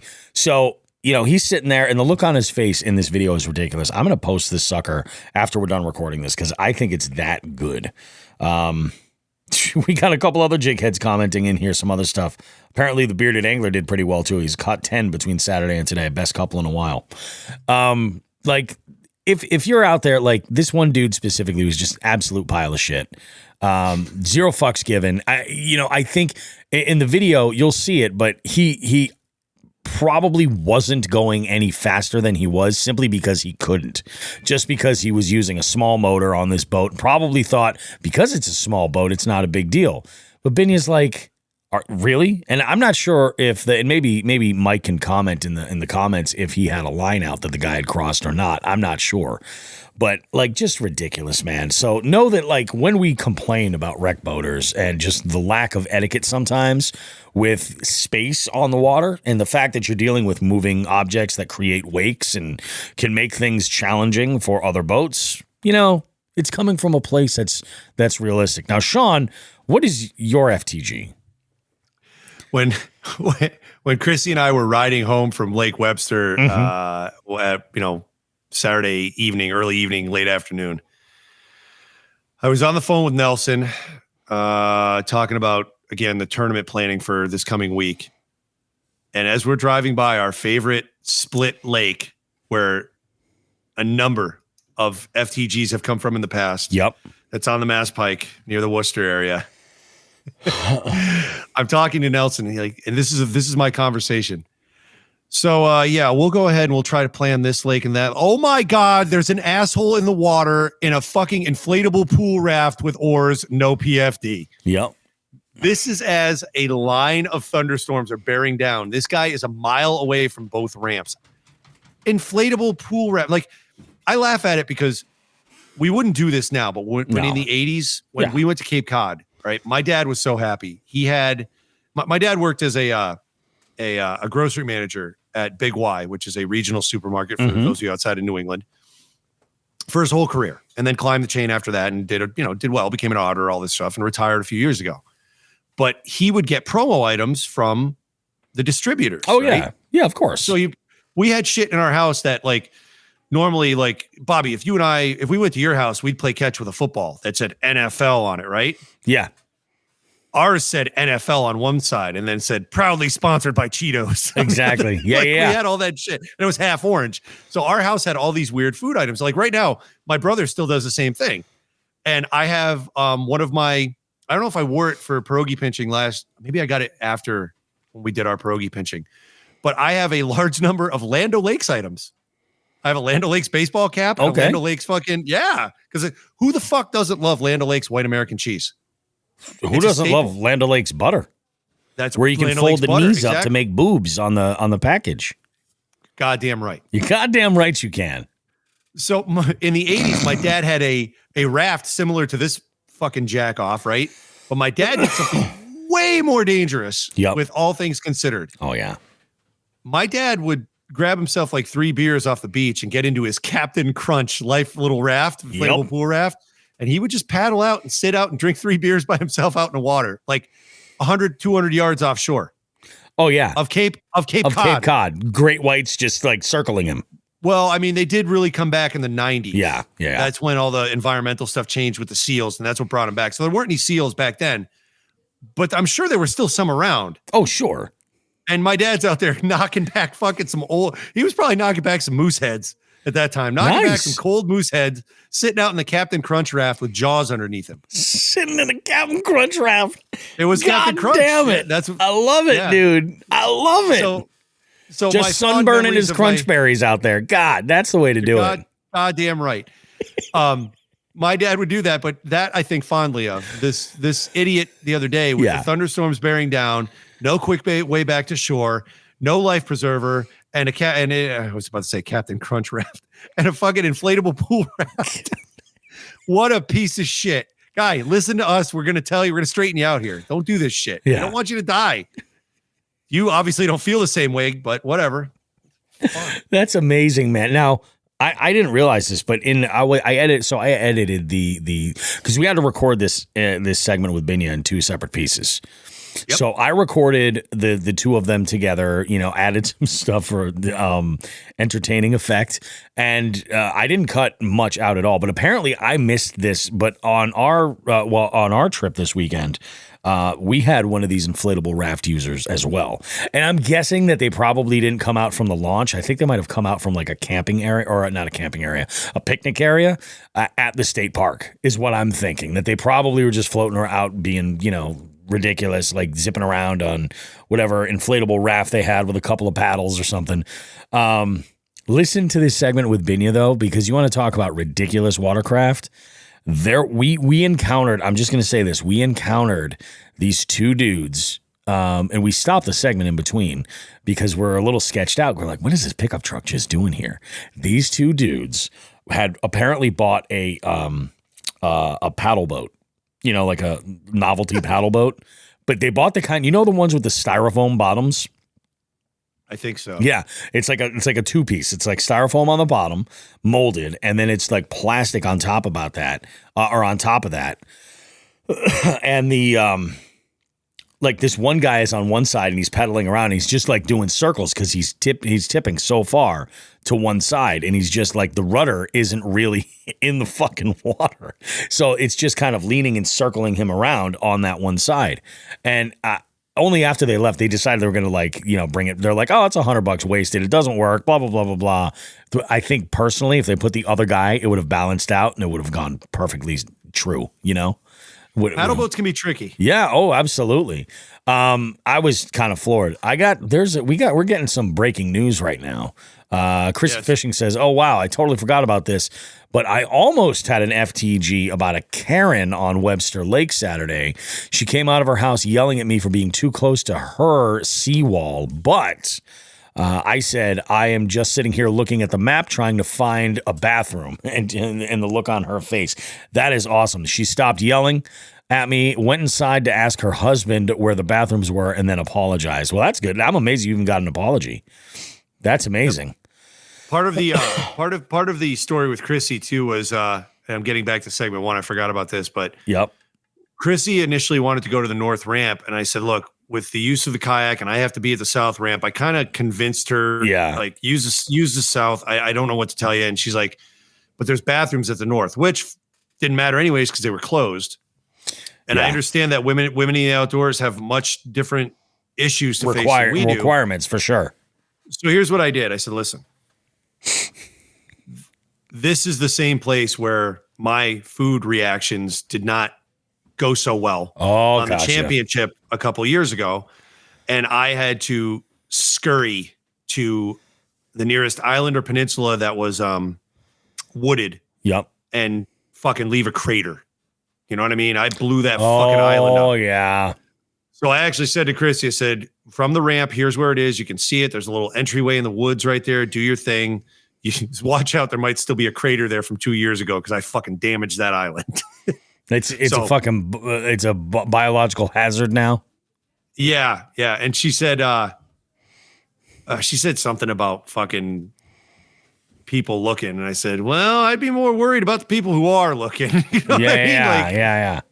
And I said, fucking weirdos out there today. But yeah, that was fucking fuck that guy in a raft who was not my dad drinking fucking moose heads out in a raft with, fucking with the sharks. Couple of fucking beers. Yeah. That's fucking awesome. That was his vacation because he had young kids. He worked a pretty rough job, and he just wanted to be away from everyone for about 2 hours during his beach day. And he would just grab his fucking little cooler, grab his Captain Crunch raft, fucking head out there and drink them. I do want to mention that what the fuck was I? I totally forgot what I was going to say.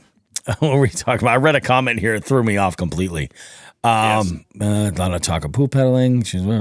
I had a situation, this isn't FTG worthy, but I thought this was going to be a Karen type situation. Like I said, we're fishing a lot of docks, and I got, I was just throwing this open hook swim bait, right? Little 3-inch paddle tail, right? And it's a pontoon boat tied off to this one dock, and I'm trying to flip as close to the dock as I can. And my lure goes kind of like through the ladder that is folded up on this pontoon boat. It does one of these, loops back around. I'm like, shit. Yep. And it's got the open hook. I'm like, all right, so I can't just like pop it. You know, I mean, that open hook, it's going to get hung up on the rope that's tied right there. I'm like, I got to get a little closer. So I get as close as I can. I'm parallel now to the bank and the back of the pontoon boat. And I hear a woman at the window right up above me. She's like, do you need any help? Like, no, I got this. I said, I'm sorry, I just got a lure wrapped around your ladder. I said, let me untie it. We'll be all set. And I got it within like seconds. I just grabbed the back of my rod. I just put it up against the dock and just edged back to kind of float back and then pedaled away. It was great. Seamless. Oh, there you go. Yeah, it was so freaking good. Just unbelievable. Let's see. We got, we're going to skip bait of the week this week because really we've kind of been using a lot of the last handful of baits that we've been talking about. We've been talking about jerk baits and some swim baits, and we've been talking about, various different, stuff. And we're kind of in that practice right now. Hellamite was one that was getting bit yesterday. So we're gonna skip bait of the week for this week, circle back around and get to it next week with you guys. But it is, and it sounds to me like it's time for that Dothraki wedding. Are you ready, Shawn? Hit it. All right. Good morning, everybody, and welcome to Dothraki Land. Hey, we got some updates here. We talked about this right before the show started, and while we've been recording, there's been some shuffling around on the Chronic Trips leaderboard. Oh, interesting. Yeah, going into the show, there's been some shuffling, and there was a 3-way tie for first and a 3-way tie for second. That has been completely sorted out. And I'll get to that in a second. But let's start with Chronic Trips. So again, we have some folks that are trying this out, Ken in particular. And I've always said, like, this is another tournament where any bass angler should probably get in on it just to get some sort of value out of your bycatch. Yeah. Ken is experiencing that today. So we'll start at the bottom.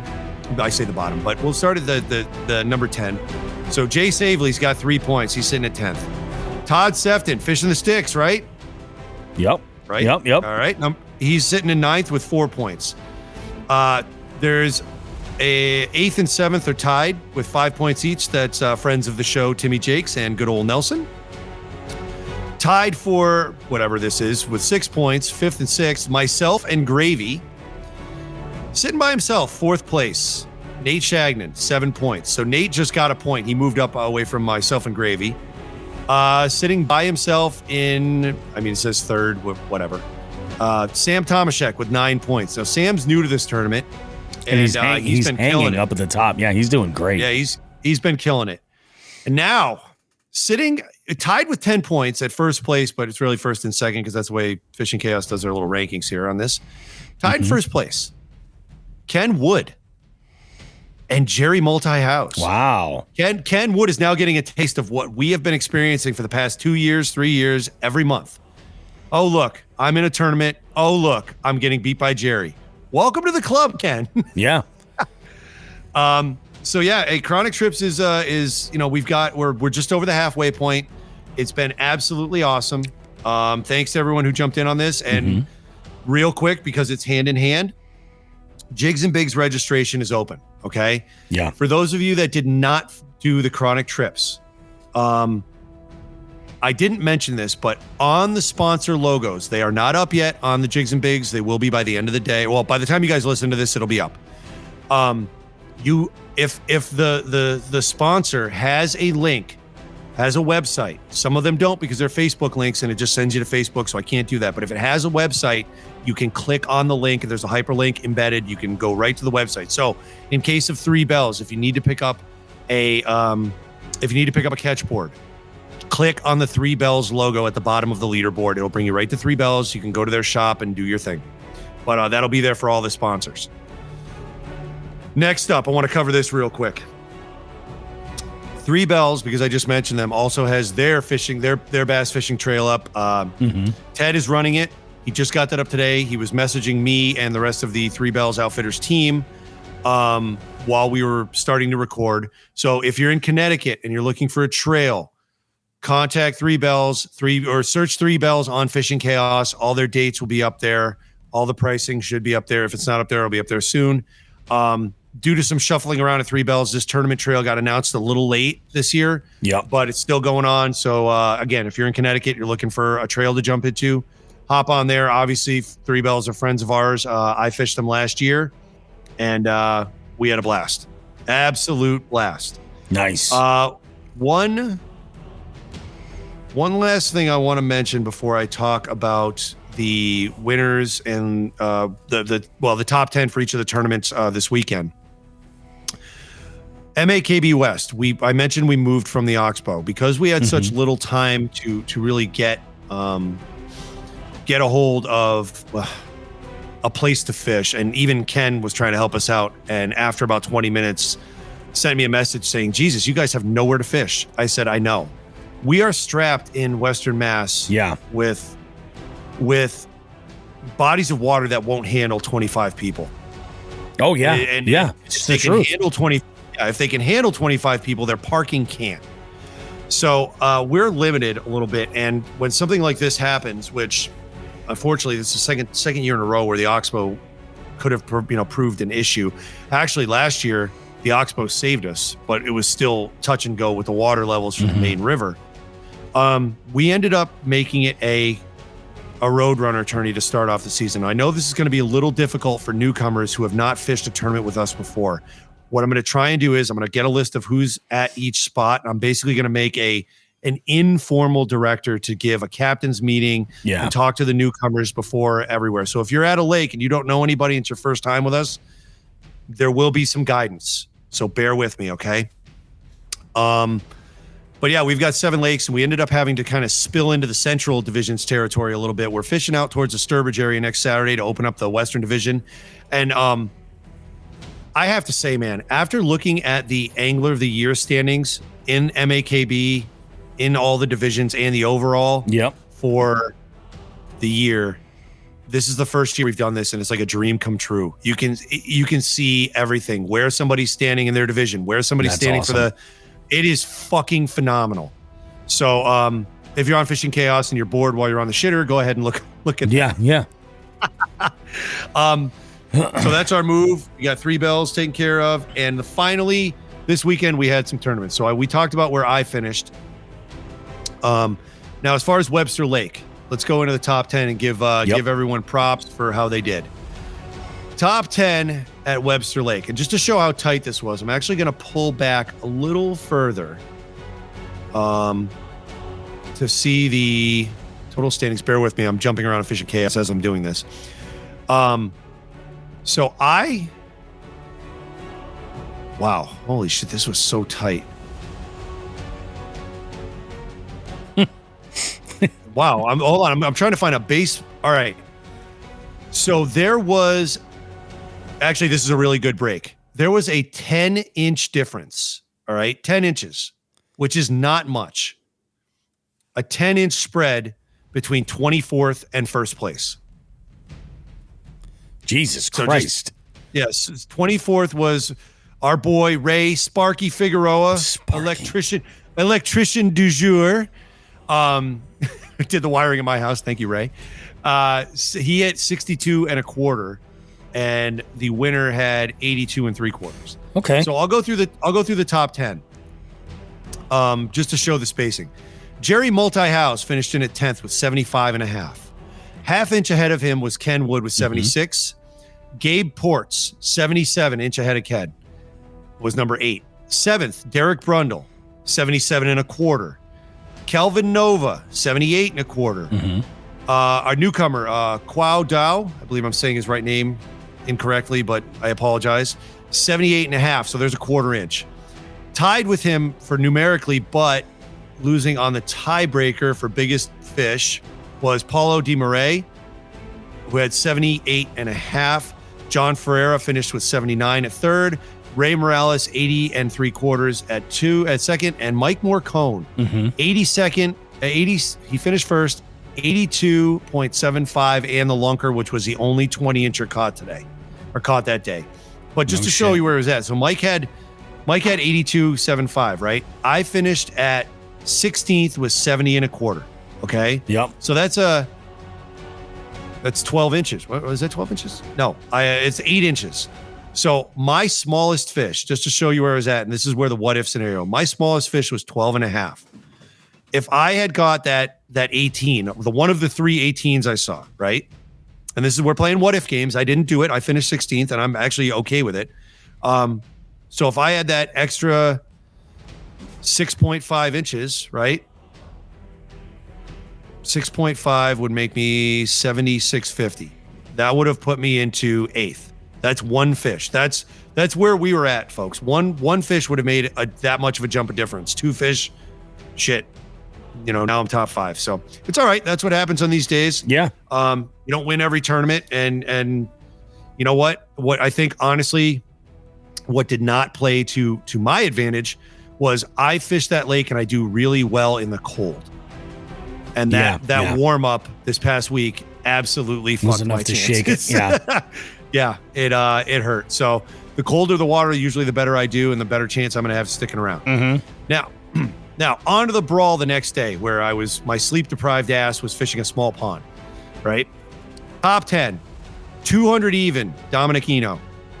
229.75, 9th place, Eric Levy. 8th place, 265.5, Bruce Levy. 7th place, 269.75, Matt Conan. 6th place, 287.5, Tony, God, I'm going to fuck his last name up. Tony Gangemi, I hope. That's your Italian, Gangemi, Gangemi? Yeah, Gangemi. Sound right? Maybe. Gangemi? Yeah. Apologies, I'm Polish. All right, 5th, Joe DeDeo, 299.25. So right off the bat, you could tell the numbers that Nate and I put up were fucking ape shit. Oh yeah, no. I don't think there's anybody who would deny that. Yeah, I'm looking at this. I didn't realize. I'm like, holy shit.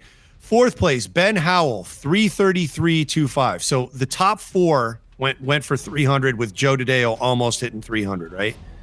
Kelvin Nova again. So he had another good weekend, 349. Then Nate, 504, and my adjusted score and new record for catch 'em all brawls for MAKB. Yep. 516.5, and I think I got more in the tank, folks. I think I can crack 600. So that's crazy. Under the right circumstances, I think I could do it. Oh, my biggest fish was 15.25. I apologize. And after that, it was all 14 inchers, 13 inches, and 12s. But that's the thing. It's all about, like, what's the contest you're in? Yeah. You know what I mean?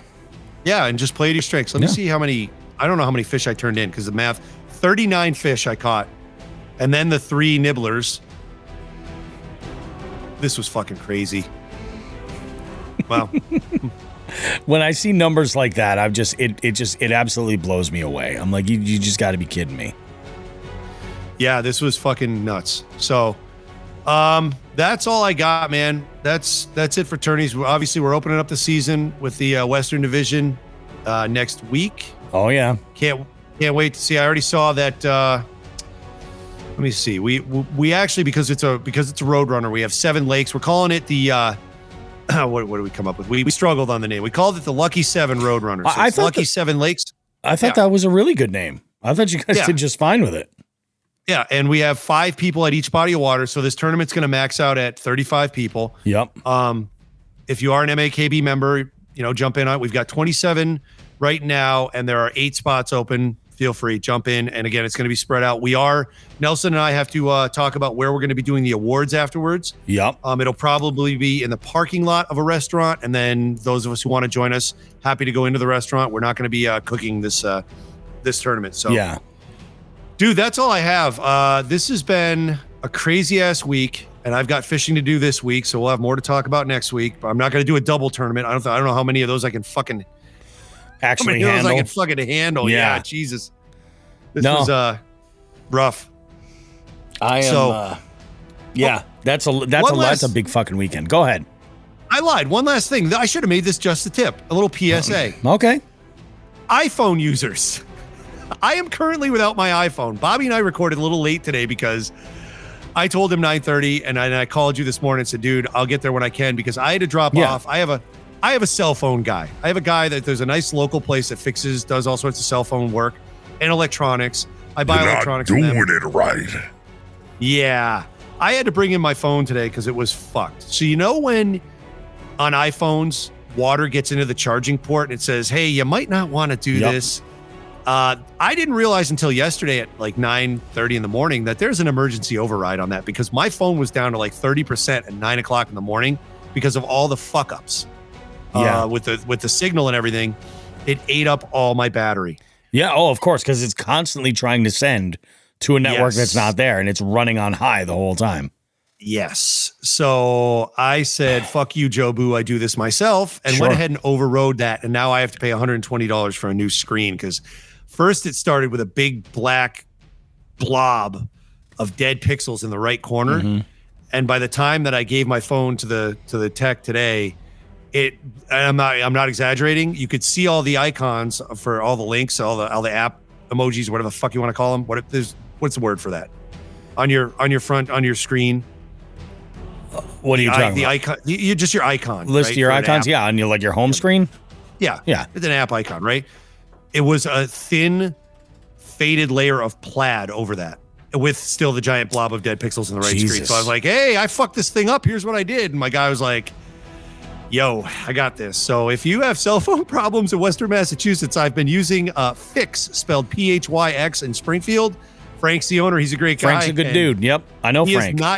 He's not yet sick of my shit. That's right. You know Frank. Yeah. I do. So go to Frank. Frank at Fix, P-H-Y-X, for all your cell phone fuck up needs. Yeah. So there's my just a tip. If it says there's water in it, don't charge it. Your phone is fucked. I don't know what the answer is, but don't do that. That's all I got. I love it. I love it. Well, with that said, guys, we're going to go ahead and call this segment here. Actually, you know what? There is one thing I do want to mention real quick. Next up on the agenda, because this year my goal is to really stretch the boundaries of like where I'm going. And next up, I have a trip that I am so just goddamn excited with. I'm going to Moosehead Lake in Maine. And this is happening the weekend of Cinco de Mayo. Now, I want to share a little bit of info about the planning of this trip. This is one of these things where I was like, I had seen some video of some dispersed camping. There's a lot of public land up in that area. And I had seen some videos, and there's an area that I want to go and hit that just looks unbelievable. There's a boat ramp right there. And it puts us in this one little cove. And what's nice is it's this one little cove. We can fish within that area and be right near camp. Or we can, go further out and then venture into some of the other coves along that side of the lake. Moosehead's enormous. It's massive. It's the biggest lake in Maine. And it is, it's wild up there. So this plan started to come together in like January, and I'm going with none other than the one and only Delirious Angler. We're going to go. Yeah. So D and I are going to go and celebrate Cinco de Mayo up in Maine on Moosehead Lake. It's going to be awesome. Truck camping, good stuff. So he and I were talking in like January, and I was looking at some areas to stay. Now, I looked at this one specific cove. There's no information about this because it's public land. Like it's not like they're advertising, hey, go camp here. There's minimal facilities. I think quite literally they say where I found some information about it, there's like some what do you call it, like a primitive like picnic table and a fire ring, and then there's like what they call a pit toilet nearby, which I'm pretty sure is just a hole in the ground, so this is going to be significant. Stocking up on the wipes, FYI.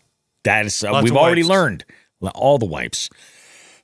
So D and I were talking about this back in January, and he's like, I'm going to do it. Let's go ahead. We'll place all this shit together and make it work. It's going to be great. So we're heading up. I think I think I might even be heading up. No, I think I'm probably going to head up early Friday morning is my plan. And I'm going to stay straight through until like Monday. So we're going to go up. It'll be kind of crazy. And so I looked to see actually, let me back up a little bit. Friend of the show, fellow jighead, Scott Wood, had hit me up. Now, he had mentioned that we should stay in a spot called Lily Bay on on Moosehead. He's like, because the Lily Bay State Park is there's really, really good camping facilities and everything. Just go ahead, book a spot there. He's like, I may even be able to meet you with the boat. We'll go up that way. We'll go to different spots of the lake and check it out. I don't know if he's ever fished Moosehead at all. But he's like, something to keep in mind. So I was like, yeah, Lily Bay is a good idea. Cool. So I tried to book a spot. Their camping season doesn't open until like the middle of May. I think the 20th or the 22nd or something was the first day I could book it. I'm like, so that's going to be a problem. So I reached out and I talked to somebody at the state park at the state park up there, and I said, "Listen, I'd like to book a campsite, but it looks like your season isn't open when I'm going for the weekend of the 5th." And the woman I spoke with was just like, "Well, she's like, you can still camp up here. It's just." There's a lot of private land, or I'm sorry, there's a lot of public land that you can disperse camp on if you want. She's like, but there are no like real facilities and everything. Like you're on your own for all this. So shit is getting real because like on the one hand, well, I guess there were no facilities at the boat ramp where we are. And there were no facilities when I camped with Todd or when I camped with Becca. So I guess like it kind of isn't too far of a stretch. It's the unknown that I have no idea where the fuck we're going to camp. This is like real overlanding, Yeah, no shit. It's going to be crazy. My buddy has a house on Moosehead. That's who's we stayed with last year. I think we talked about this before, and you were mistaken. Is it Moosehead? Yeah. Was it Moosehead or Moose? It was Moose something. Yeah, we'd had this conversation before, and you were like, "Oh yeah, that's where we stayed with so and so." No, this is like way up there. All right. Yeah, it's not middle. It's not central Maine. Not really. No, I mean, okay. And honestly, like the lake looks like the head of a moose. It's fucking crazy. Oh, I wonder where the fuck. I wonder what moose. It was Moose something. Everything up in that moose knuckle, area. whatever. It was. Probably. You got the moose knuckle. Let's go. That's right. What's Live Scope? You got anything to say about that? Live Scope superior, moose knuckle inferior. Could have said it better myself. Live Scope. Thank you. Great investment I made on this Live Scope. Great investment. It's gonna be so much fun. But I'm gonna bring up a little tiny bottle of tequila, because D doesn't drink, Yep. And I mean, I gotta have a little tequila on Cinco de Mayo. If we catch any fish that seem delicious, we may make fish tacos. You got to do what you got to do to celebrate. You got to do what you got to do. I'm just saying. I'm so excited. I think this is going to be so good. Like, it's so funny because D and I are like, when we first fished together, I know Wild Bill was very concerned for my safety, but I love this dude. He is awesome, and we're gonna record content, obviously. I will tell you, I'm very excited because the old PodTrack 4, the Zoom PodTrack 4, has been hanging like. I mean, it was great when I was in Tennessee, when I was in Hickson. Recorded that segment great. Recorded great, battery operated, powered by Naqua, FYI. The segment I did with Binya was awesome. And then, yeah, we're gonna go ahead and go for it. The Load of Potato knows what I'm talking about. It's just gallon of bottle tequila named Tiny. There you go. Yes. There you go. The big ass handle of Epsilon. Can we make that happen? I'm gonna have to consult Tiny here, Delirious. Now I'm going to go shit in a hole after the fish tacos. The problem is with tequila is that every time my wife and I have tequila, we end up with another child. So it's been a while. I drink tequila regularly, but I am saying, Delirious better watch out. What goes on in the woods stays in the woods, dude. That's what I'm saying. I love it. There you go. I love it, man. Let's get out of here, go to the interview, and then wrap the fuck up. Let's wrap this shit. Business to take care of. Let's go ahead and do this. And it doesn't involve birch trees. We'll see you guys in about 2 minutes. Don't go too far.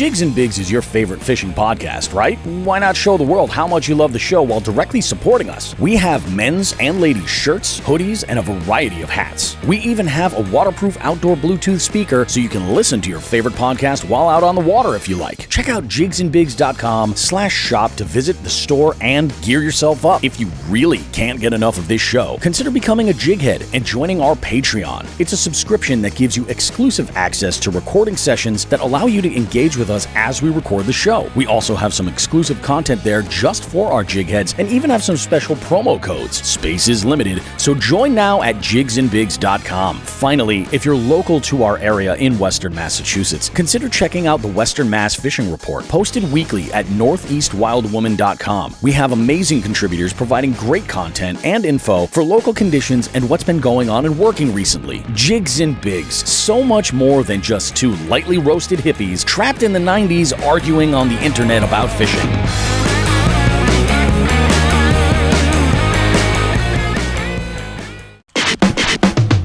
Alrighty, guys, Bobby Roast Beef, and I don't know if you guys can hear that. Can you guys hear the nature that's happening? There's nature happening, guys, because this is as close to we've ever gotten on this show as recording a fireside chat. I got the one and only Mike Hansen with us from Binya Outdoors on YouTube. Make sure to go give him a follow on YouTube. Check out what he's got going on.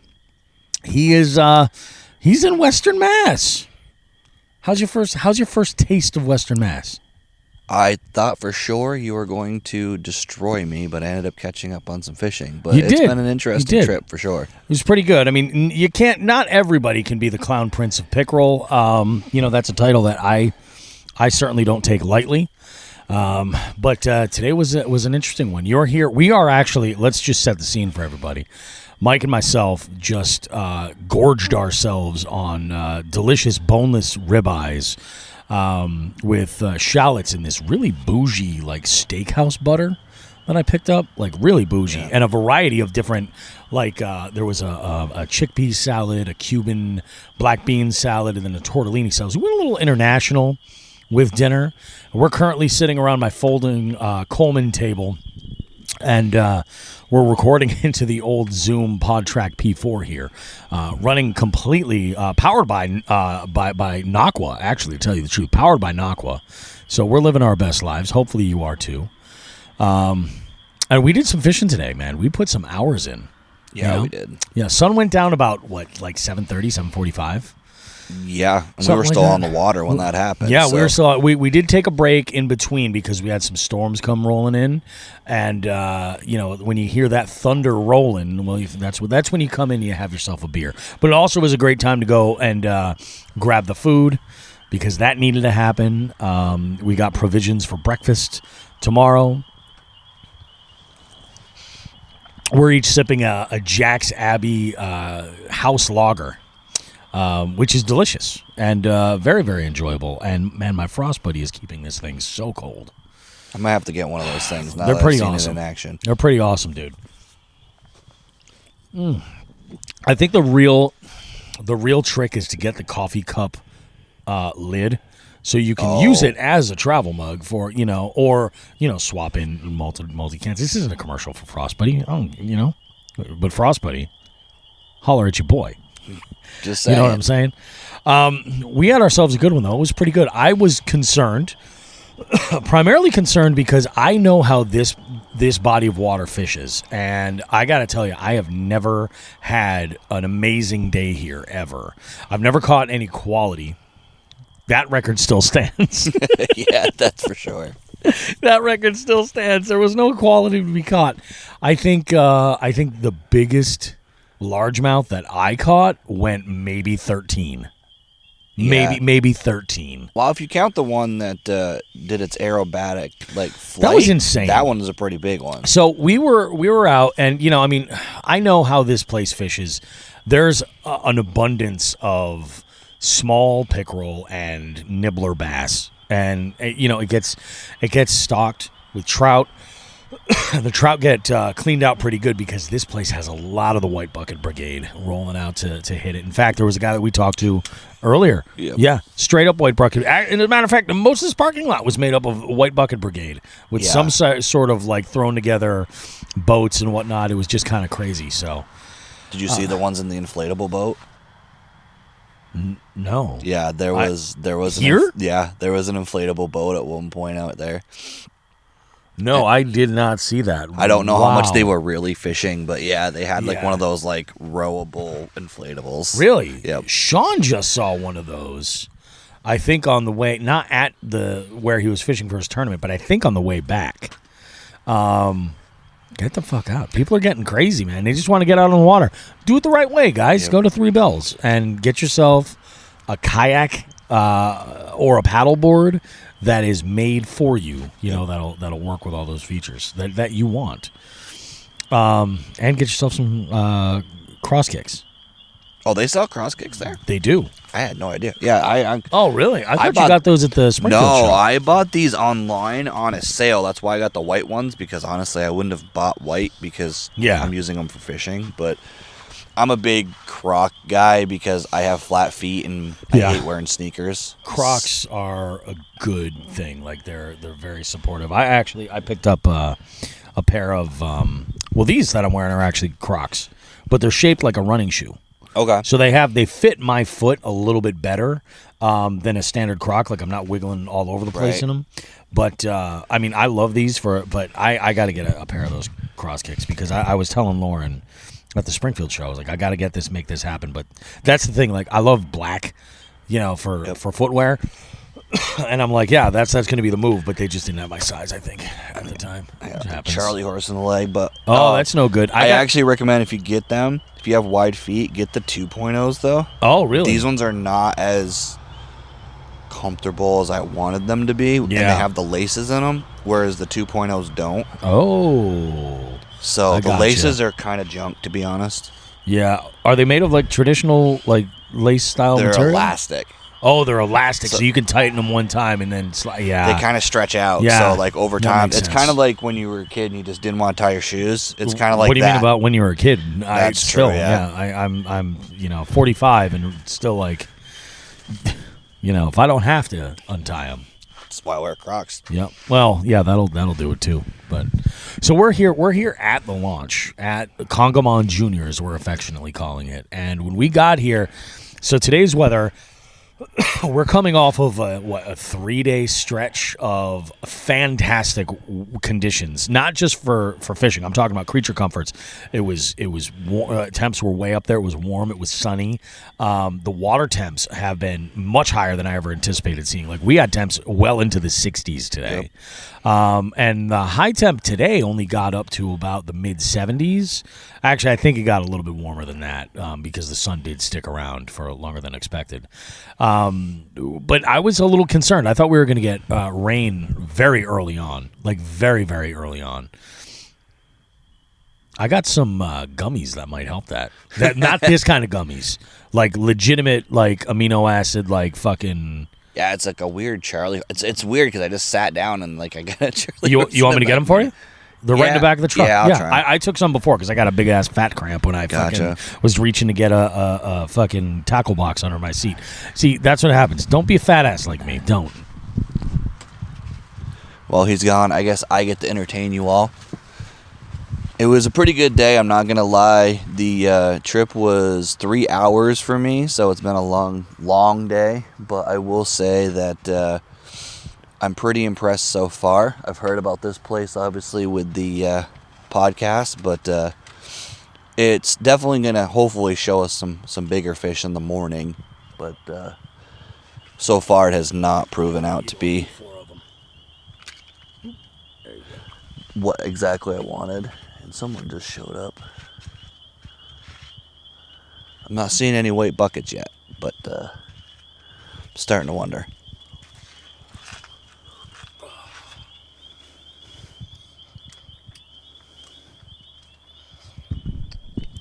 Yeah, that's a good question. Yeah. Okay. So let's just give breaking news. There's a vehicle that just pulled up right in front of the ramp. Yeah. It's a little odd. And there is a car parked in that little lot on the way. Yeah, they're still there. I don't know what was going on there, but interesting. So, yeah, I mean, the weather was really good. I knew that we were going to have some, like, wreck boats and stuff, but to be totally honest, what I expected was more anglers than anything. And primarily I was right. Like, there were definitely more people out there fishing. There are a handful of bass boats, handful of, like, all types of other, boats out there getting it as it is, giving it the old dirt, you know what I mean? But what I did notice is that we had a couple of pontoons, which I thought was kind of humorous. I didn't really expect that. We had a couple of pontoons. We had a couple of other wreck boats, and these were the douchebags. The dudes that were just just wasting gas for the sake of doing it. It made no sense at all. But the one thing that I truly, honestly expected I was not going to see today was jet skis. And we saw jet skis, right before the storm rolled in. A whole herd of them. Yeah, they stormed the ramp, and then they got out there for all of 20 minutes. And then I guess the rain was too much for them, and they said, nope, we're coming back in. Yep. And these asshats are out there. No PFDs. Nothing. No PFDs, not paying attention. And keep in mind, we're out here, and it's tax day. It's May 15th. It's April 15th. What am I talking about? April 15th. It's the law to wear your PFD until next month, May 15th. Yep. You got 30 more days.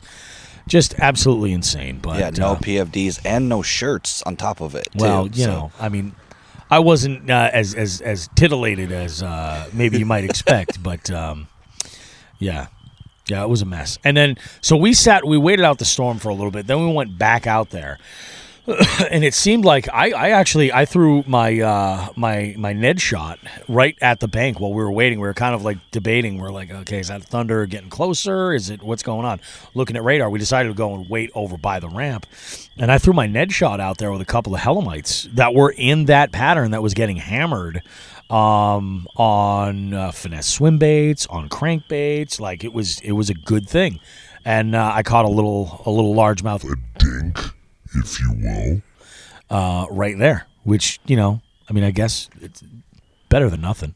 I'll take it. We definitely had the quantity. We just didn't get the quality. That is for sure.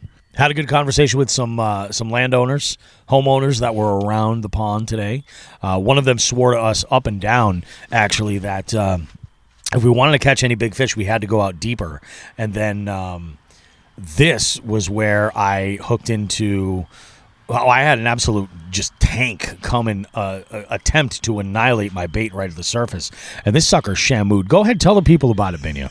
So I really, really hope I got this on film. And if I did, I will give a link to Bobby. He can put it in the podcast. So I'm staring at him just I hear him kind of get excited. It sounds like he was setting his hook. And I look over, and what I see is literally the side of a largemouth bass just launching at least 2 feet off of the water.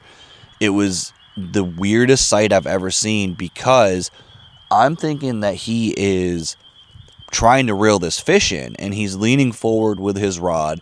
He is trying to, I thought, put the rod tip down to keep this fish from jumping. But in reality, the fish had essentially, I'm not sure, I guess we'll have to ask Bobby exactly what happened, but it looked to me like either it hit the bait or completely missed the bait, and then his bait got stuck in his net. So I'm looking at this fish up in the air, but Bobby's rod's bent back towards his kayak somehow, and I'm trying to do the math, and I'm just staring at him like I don't understand the physics of the situation. So now that I think about it, I don't think that fish ever actually had the bait.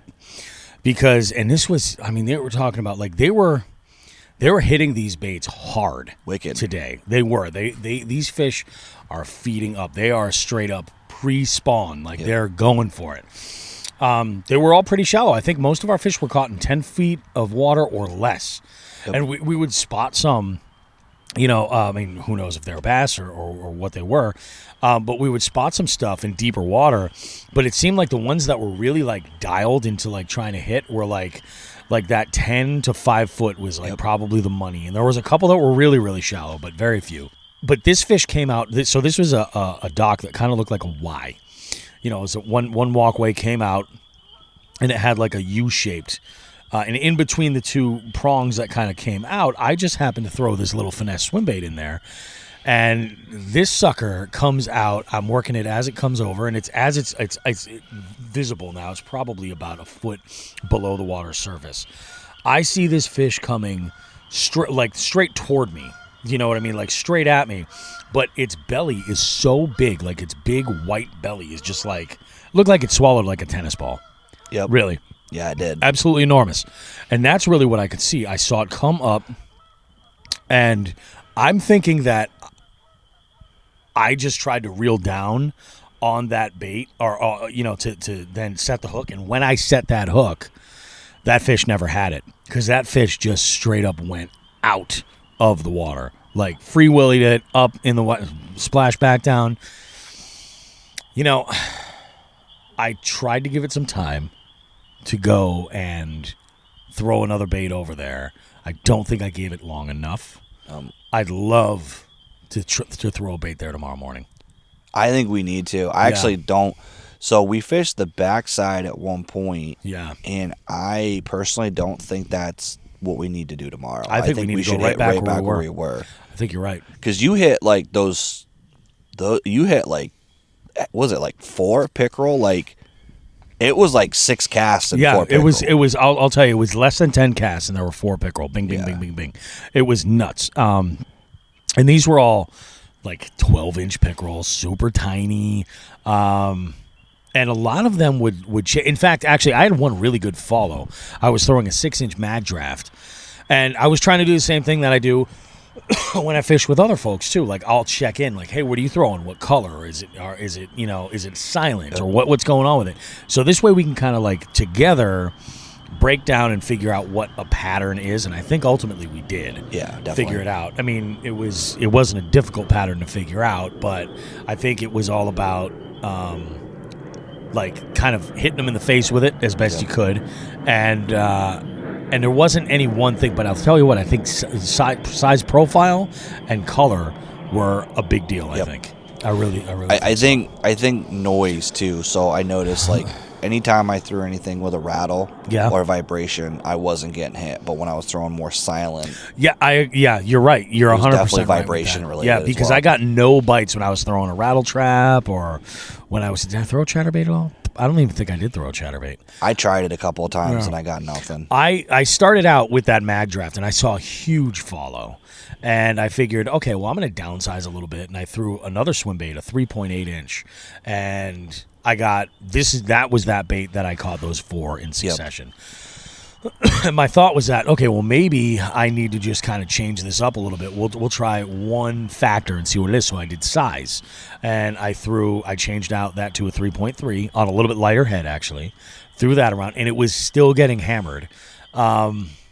I then only changed up my tactic because I was using an open hook on my swim bait. I only changed up my tactic to throw a little finesse jig when we were around those docks. Yep. And that was getting hammered too. And I mean, I was throwing a green pumpkin jig, and it was getting crushed. I threw perch pattern type stuff, green pumpkin as the base, primary color.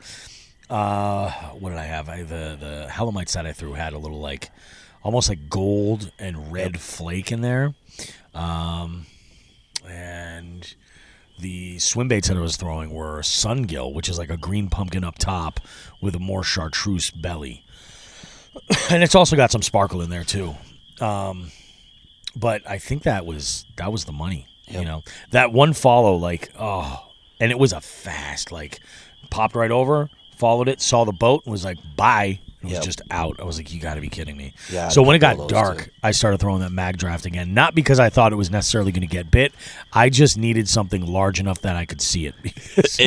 There was one point where I had gone down to the end of a corner, and you had started headed back, and I turned around and I let a lipless fly, and fear kind of set in because I was like, I really hope Bobby's not in this direction. I cannot see. That's the thing. We were out there a little bit, even further later than I expected. But it was awesome, man. It was awesome, and I want to go out tomorrow morning, and hopefully we can get on some good fish. Yep. You know, and figure it all out. I think it could be pretty freaking awesome. I'm stoked. Yeah, man, this is really, really good. What now? What do you have planned as far as future stuff for yourself? Because I know, like you'd mentioned, how this trip is kind of a little bit of a how do you say it? A little bit of a test run for some of your truck camping stuff and everything. And so, what do you have lined up?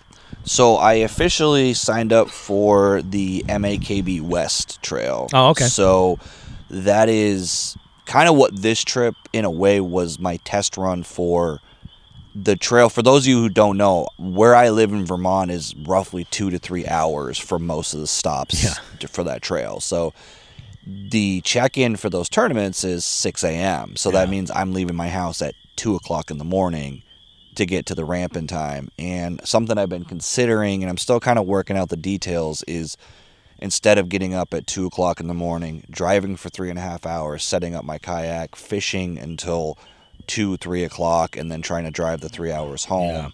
I may try to find somewhere close to the ramp that we're fishing, or a safe area to sleep in my truck so that I can come down the night before and not sleep have to a little do bit that. later and then go and fish. Exactly. Hey man, that makes sense. You know, it's like it's not a bad deal.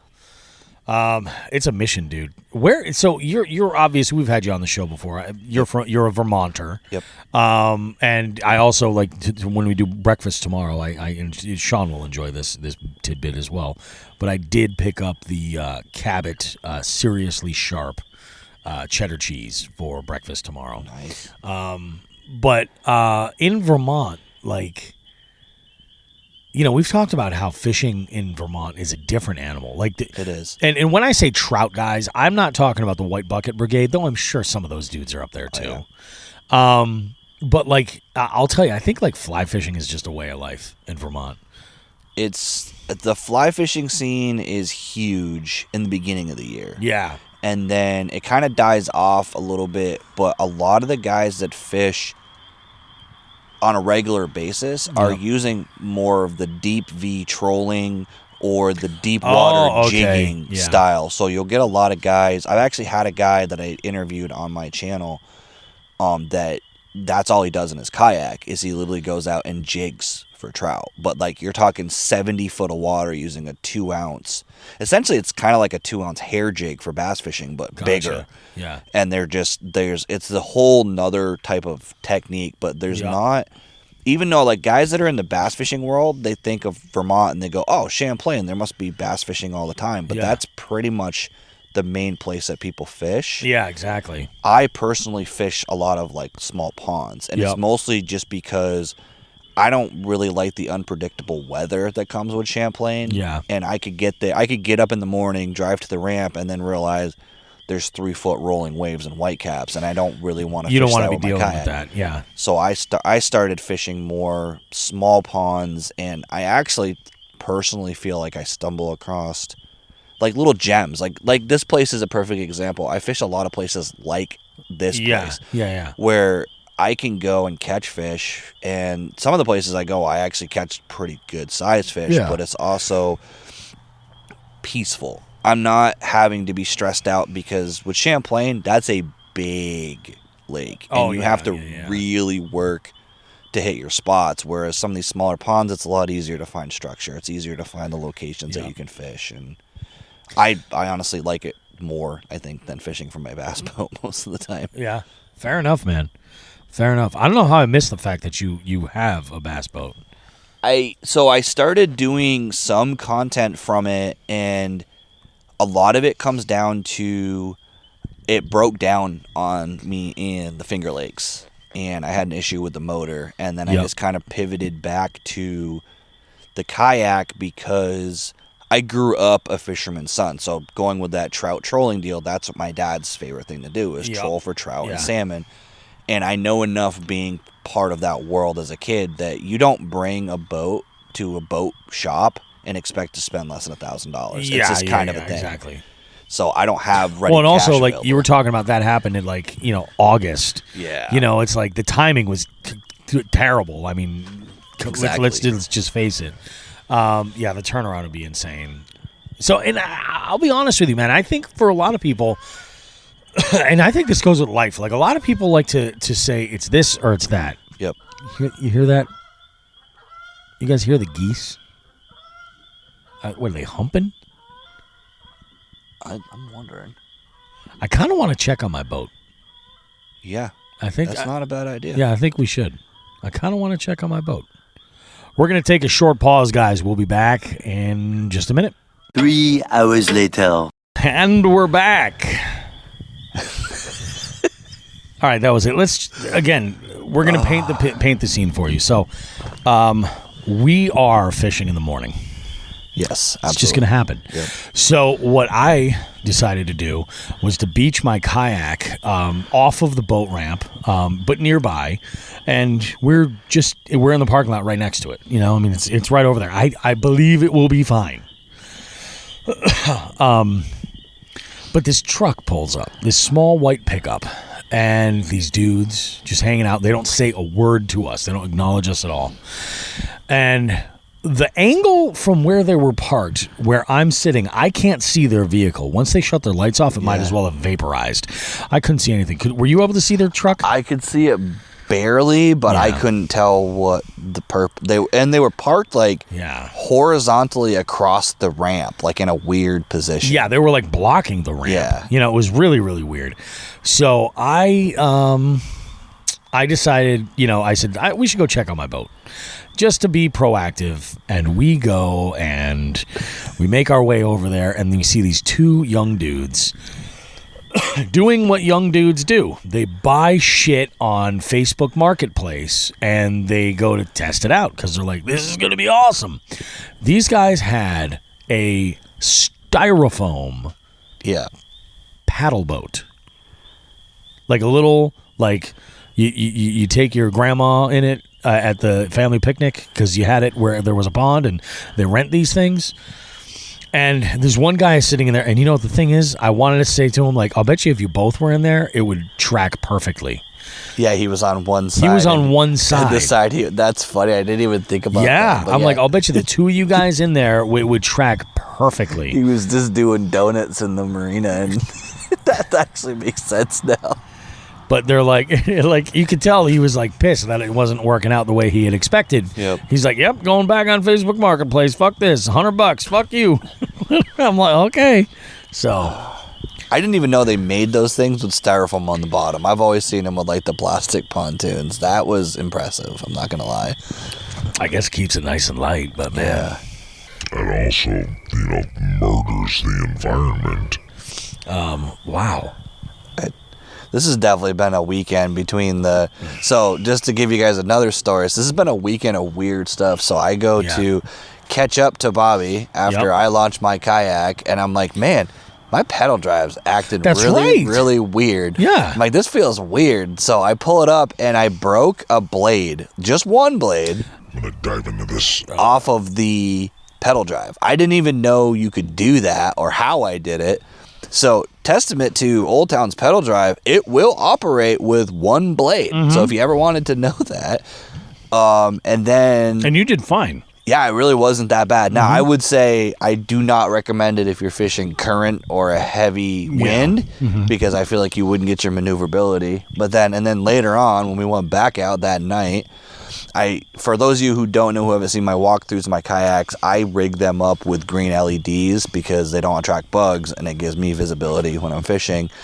So at one point, I thought I had lost my keys, so I tore my kayak apart. Yeah. And I was trying to find them. Luckily, they were in my truck, safe and sound. But I actually inadvertently ripped out one of the cables that goes to the wiring for the lights. So it's been an expensive weekend for me. But yeah, replacement propeller, replacement. Yeah. I mean, who would have thought here we are. Yep. You know, look at us. We're here. We're a couple of nomads in a parking lot outside of urban Western Massachusetts, and you know, checking on kayaks that are being, circled by pedal boats. Just weird, man.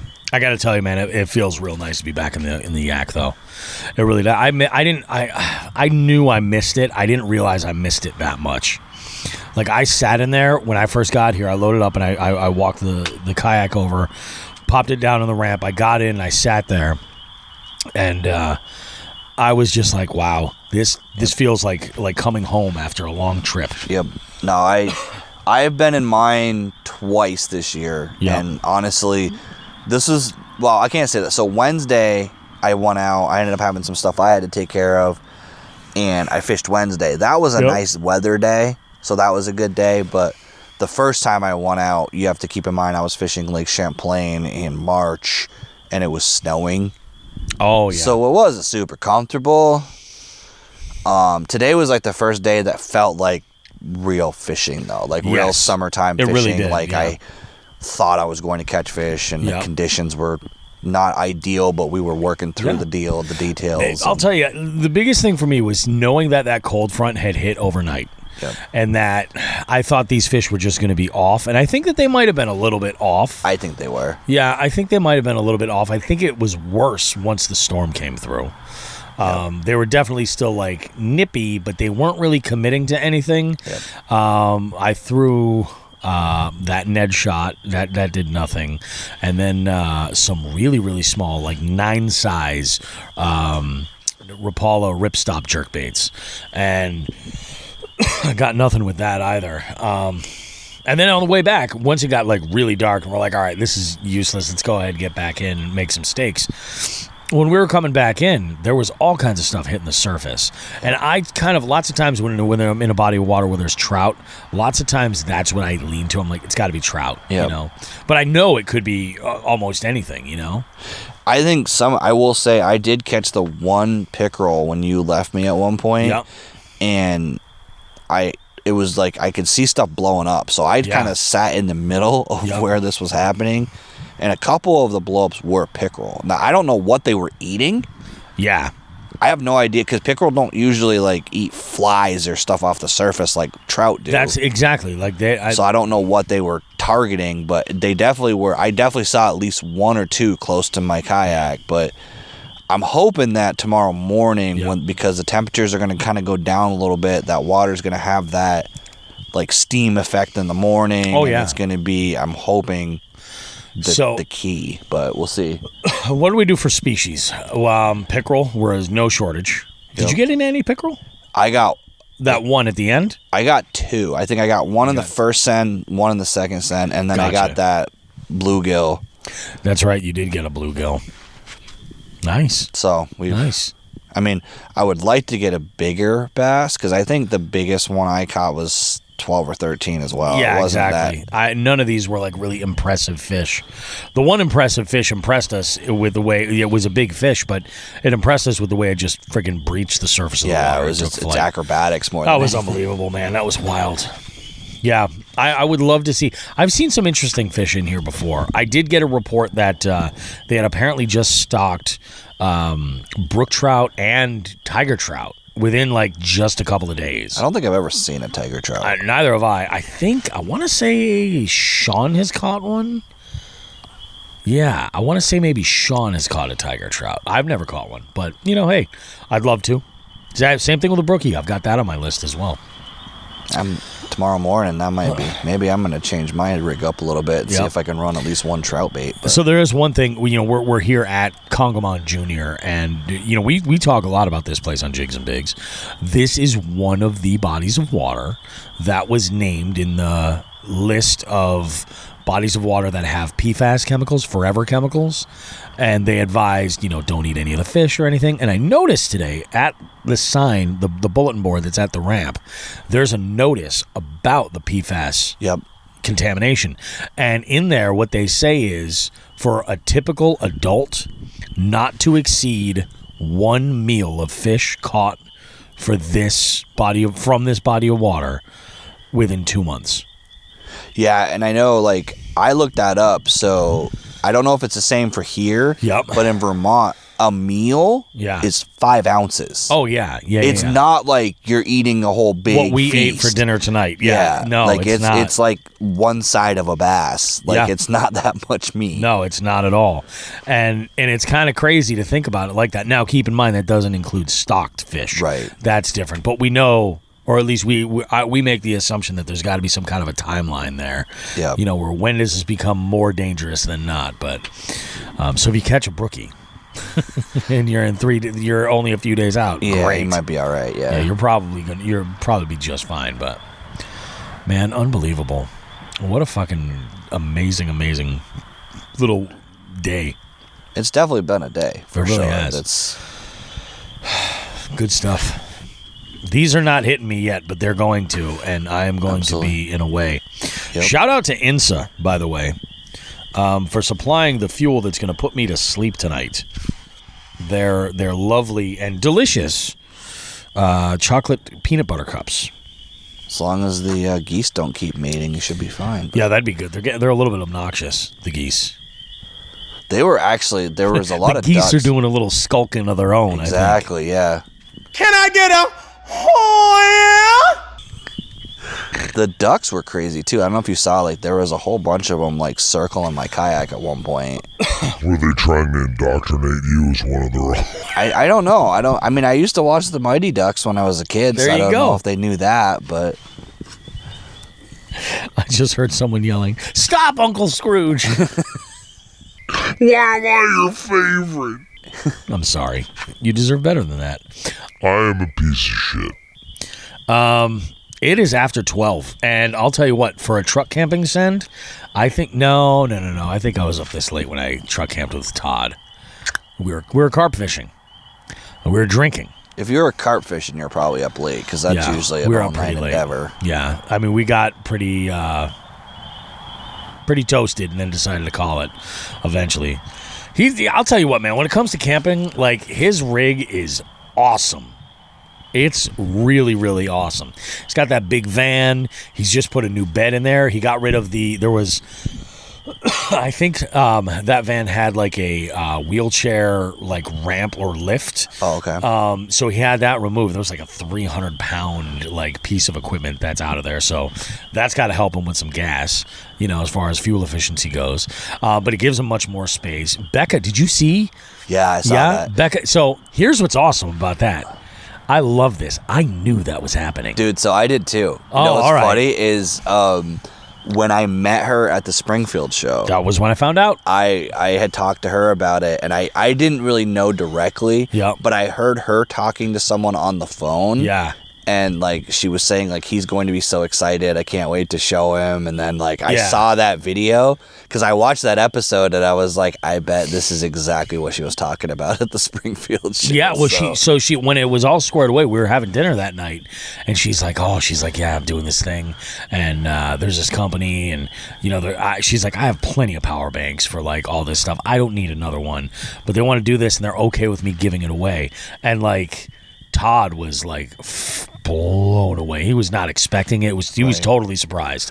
The thing I was impressed with is those things run power tools. So, like, it's one thing to have a battery bank that just stores power, but to be able to put the amperage out to run a saw, that's a lot of amps.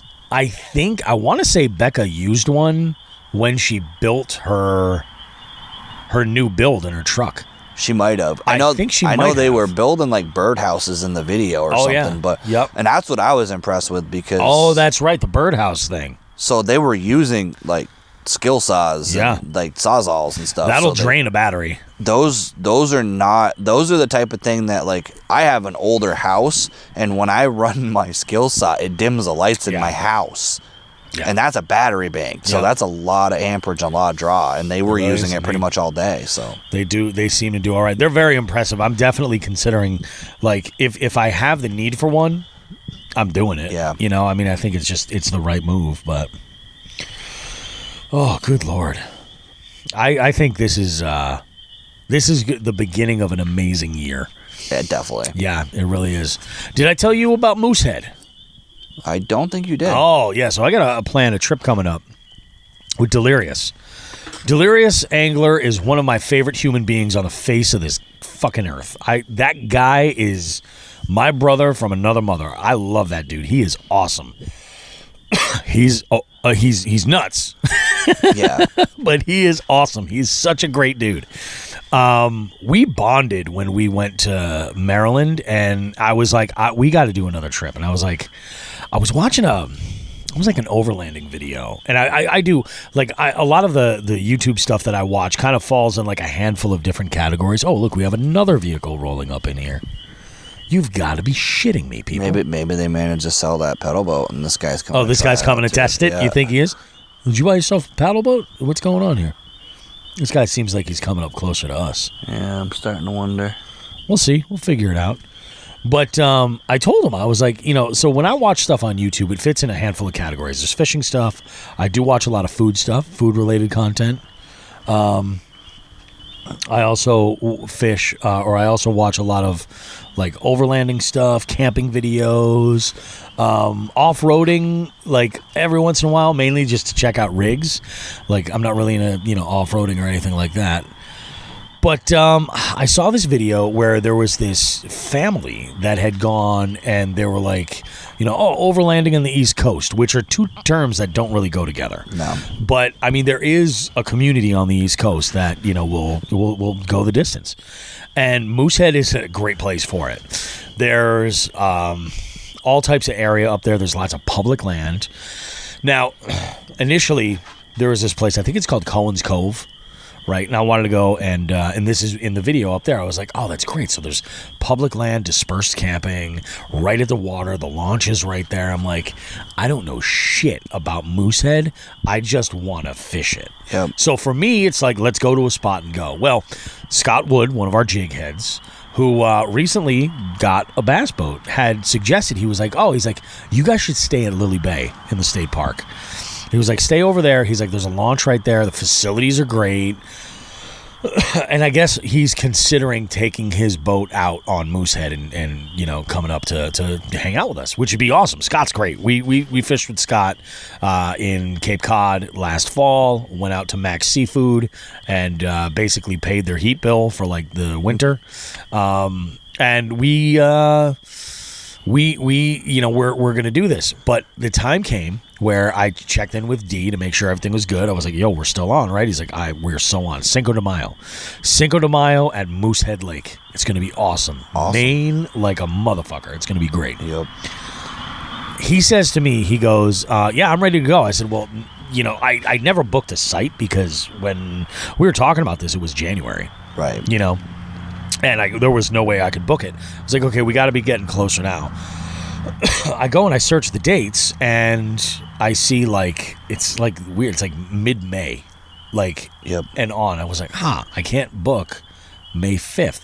That's weird, or May 4th.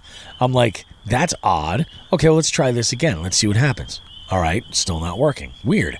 I'm going to call this number, and maybe I'll get somebody. And I did.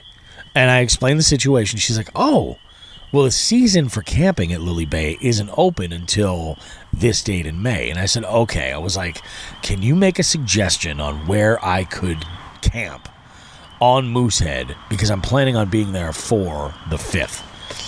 And she says, we have so much public land up here. You will find something.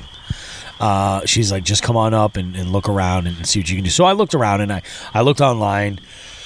And then I realized, I was like, I think that Cohen's Cove is the move. I think that's the move. Just because it's designed that way so that there is camping. Like, I don't want to say full facilities. What I mean by facilities is like there's a picnic table. Yep. And we're going for a couple of days. It's going to be a little bit of a send. We're going to have ourselves a good time. It's starting to rain on my back. I'm moving. Oh, is it starting to rain? Oh. It's been sprinkling a little bit. That's not fun, man. I got my dry clothes. I don't want to get wet. Yeah, you don't want to get those freaking soaked. And you're coming up still for July is the plan, right? That's the idea. That's the plan. I mean, try to do this again. Yeah, July. I don't know exactly when. I'm also looking at doing a send up to St. Lawrence River, Alexandria Bay. Yep. Visit Chris and Christine at A Bay Lures, and then also Thousand Island.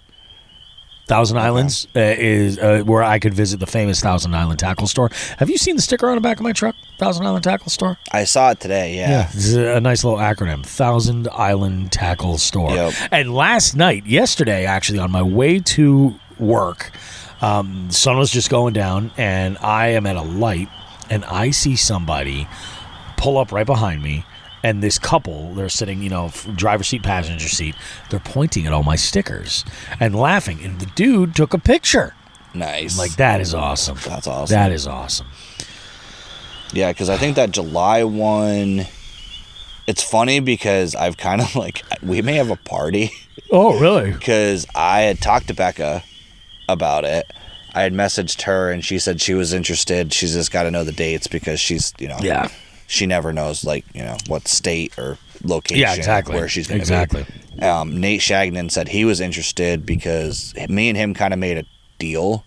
So he said he may get me on a striper if I can get him on a walleye at that place. So we may be kind of trading locations for fish. You guys might be trading spaces. Yeah. So it's one of those. I'm hoping that he can, because I would love to catch a striper from a kayak. I think it's stupid to try to do it, but at the same time, sounds like fun to me. But I would love to catch a striper, period. Yeah. I've never caught one. So yeah, neither have I. And we don't have those in Vermont. It's not even a species. Well, I mean, I guess they might make it all the way up to Connecticut, but I don't think they're going that far. They could. I don't know. I mean, I have no idea. I have noticed that people in New England are striped bass crazy. Yep. And it's a different kind of crazy. It's the same kind of. It's on that level as. It's kind of on that same level as people that are just smallmouth junkies. Yep. They're just yep. Oh, the green fish, those are cool. I like the bronze ones. I think a lot of it is availability because I know when I watch guys, I'll watch Alex Rudd, he'll catch them all the time. He'll catch them and throw them back like they're a pickerel. And then I know people who I've talked to people from the South that are infatuated with northern pike. Yeah, that's true. Which is funny to me being from the Northeast because I catch them every time I go fishing. And it's one of those things where you're you always are chasing the thing that you don't have the access to. Right. I guess that kind of makes sense. It's like me with snakehead, Yep. We don't have snakehead up here, So there's actually a snakehead kayak tournament series. Yeah.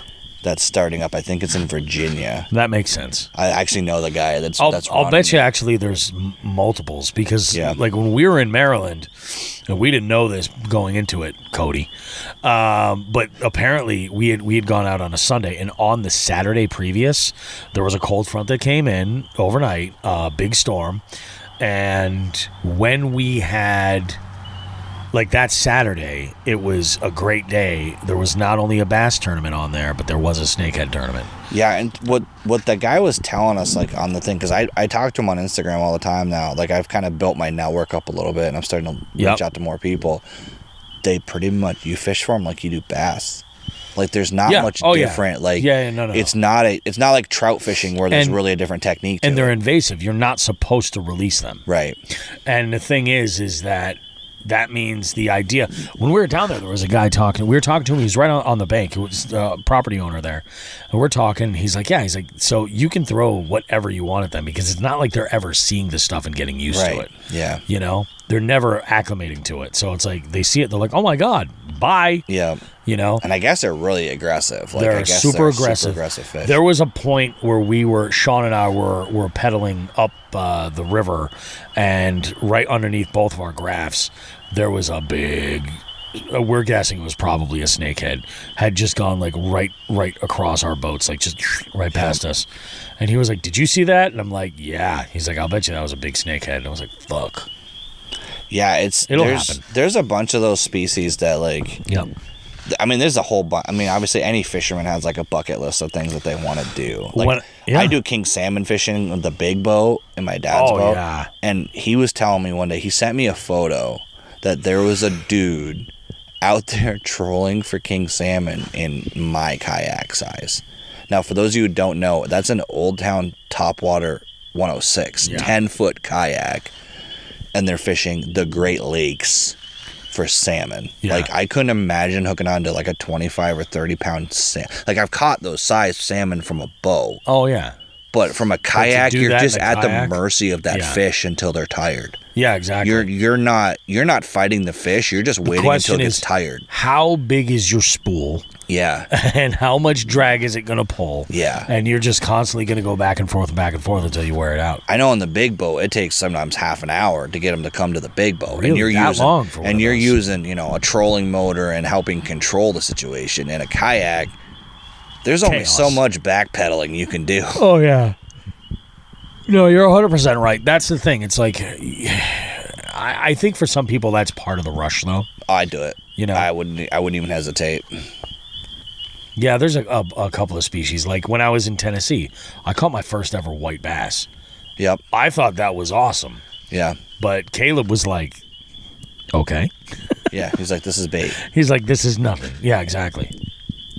That's like crappie or like and that's the thing is it's seasonal. They're regional. Like I want to eventually move down that way. Like my goal eventually is I want to be able to live somewhere where there's no off season for fishing because the ice is killing me. Like I don't really like ice fishing that much. I'll do it once in a while, and even this year we really never got safe ice. And that's the biggest issue. Like I know in the Berkshires they had some safe ice, which is good, and but like if you just don't have that interest, I was just there was a video that Todd Grubb posted recently where he was talking about how this was a really tough winter because the ice locally sucked. He couldn't get out locally, and he was like, money was so tight that I just couldn't go and run up to Maine. He's like, I do a trip like that. He's like, it's too expensive for me to go and do it. So he's like, maybe eventually. That's a nice thing because he's got this van now, and he's able to post up for a long period of time and do whatever. That's awesome. I mean, it lends itself perfectly to the carp fishing, but like I could definitely see like for doing like ice fishing and stuff like that. That's just one more step that he can take to kind of make it happen. Exactly. Yeah. So that's the thing. Is for me, it was like I fished my last day of fishing was literally Halloween. I fished a tournament in Rhode Island, and then I didn't fish again until middle of March. See, I was fishing. Well, I was also fishing from the bank, but I was in the Yak. I could probably look this up to tell you the truth. And I could have, and I probably will this year fish later. I just kind of gave up because I felt like it was the end of the season, and now looking back, I kind of regret it because I want to try to like shorten the amount of time that I'm not fishing.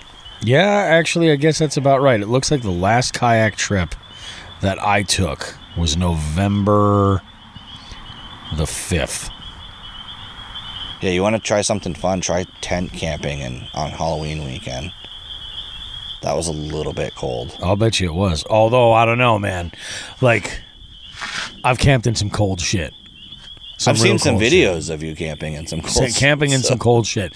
And then I do have my limits though. Like the last time, last February, I was like, I have a summer sleeping bag, and it's going to be 7 degrees. Oh, that was the Springfield. That was show, the right? Springfield show. Yeah, that was bad news. When I was talking to Becca and she was saying you guys were going to camp, I was like, wow. Like, I was impressed because she will do it cold. no problem. Yeah. She'll do it like no problem. She's got, because she's prepared. She's not a moron.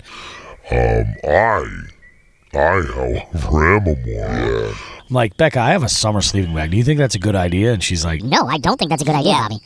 Yeah, so looking back at it, November the 5th of last year was the last kayak send, but I was going out on the bank through November into December. I didn't fish. The last date of 2022 was December the 8th. And then I went out once in January. Yeah, once in January. I remember that. That was a shitty trip. Once in January, and that was like the Sea of Skunk. And then February 11th,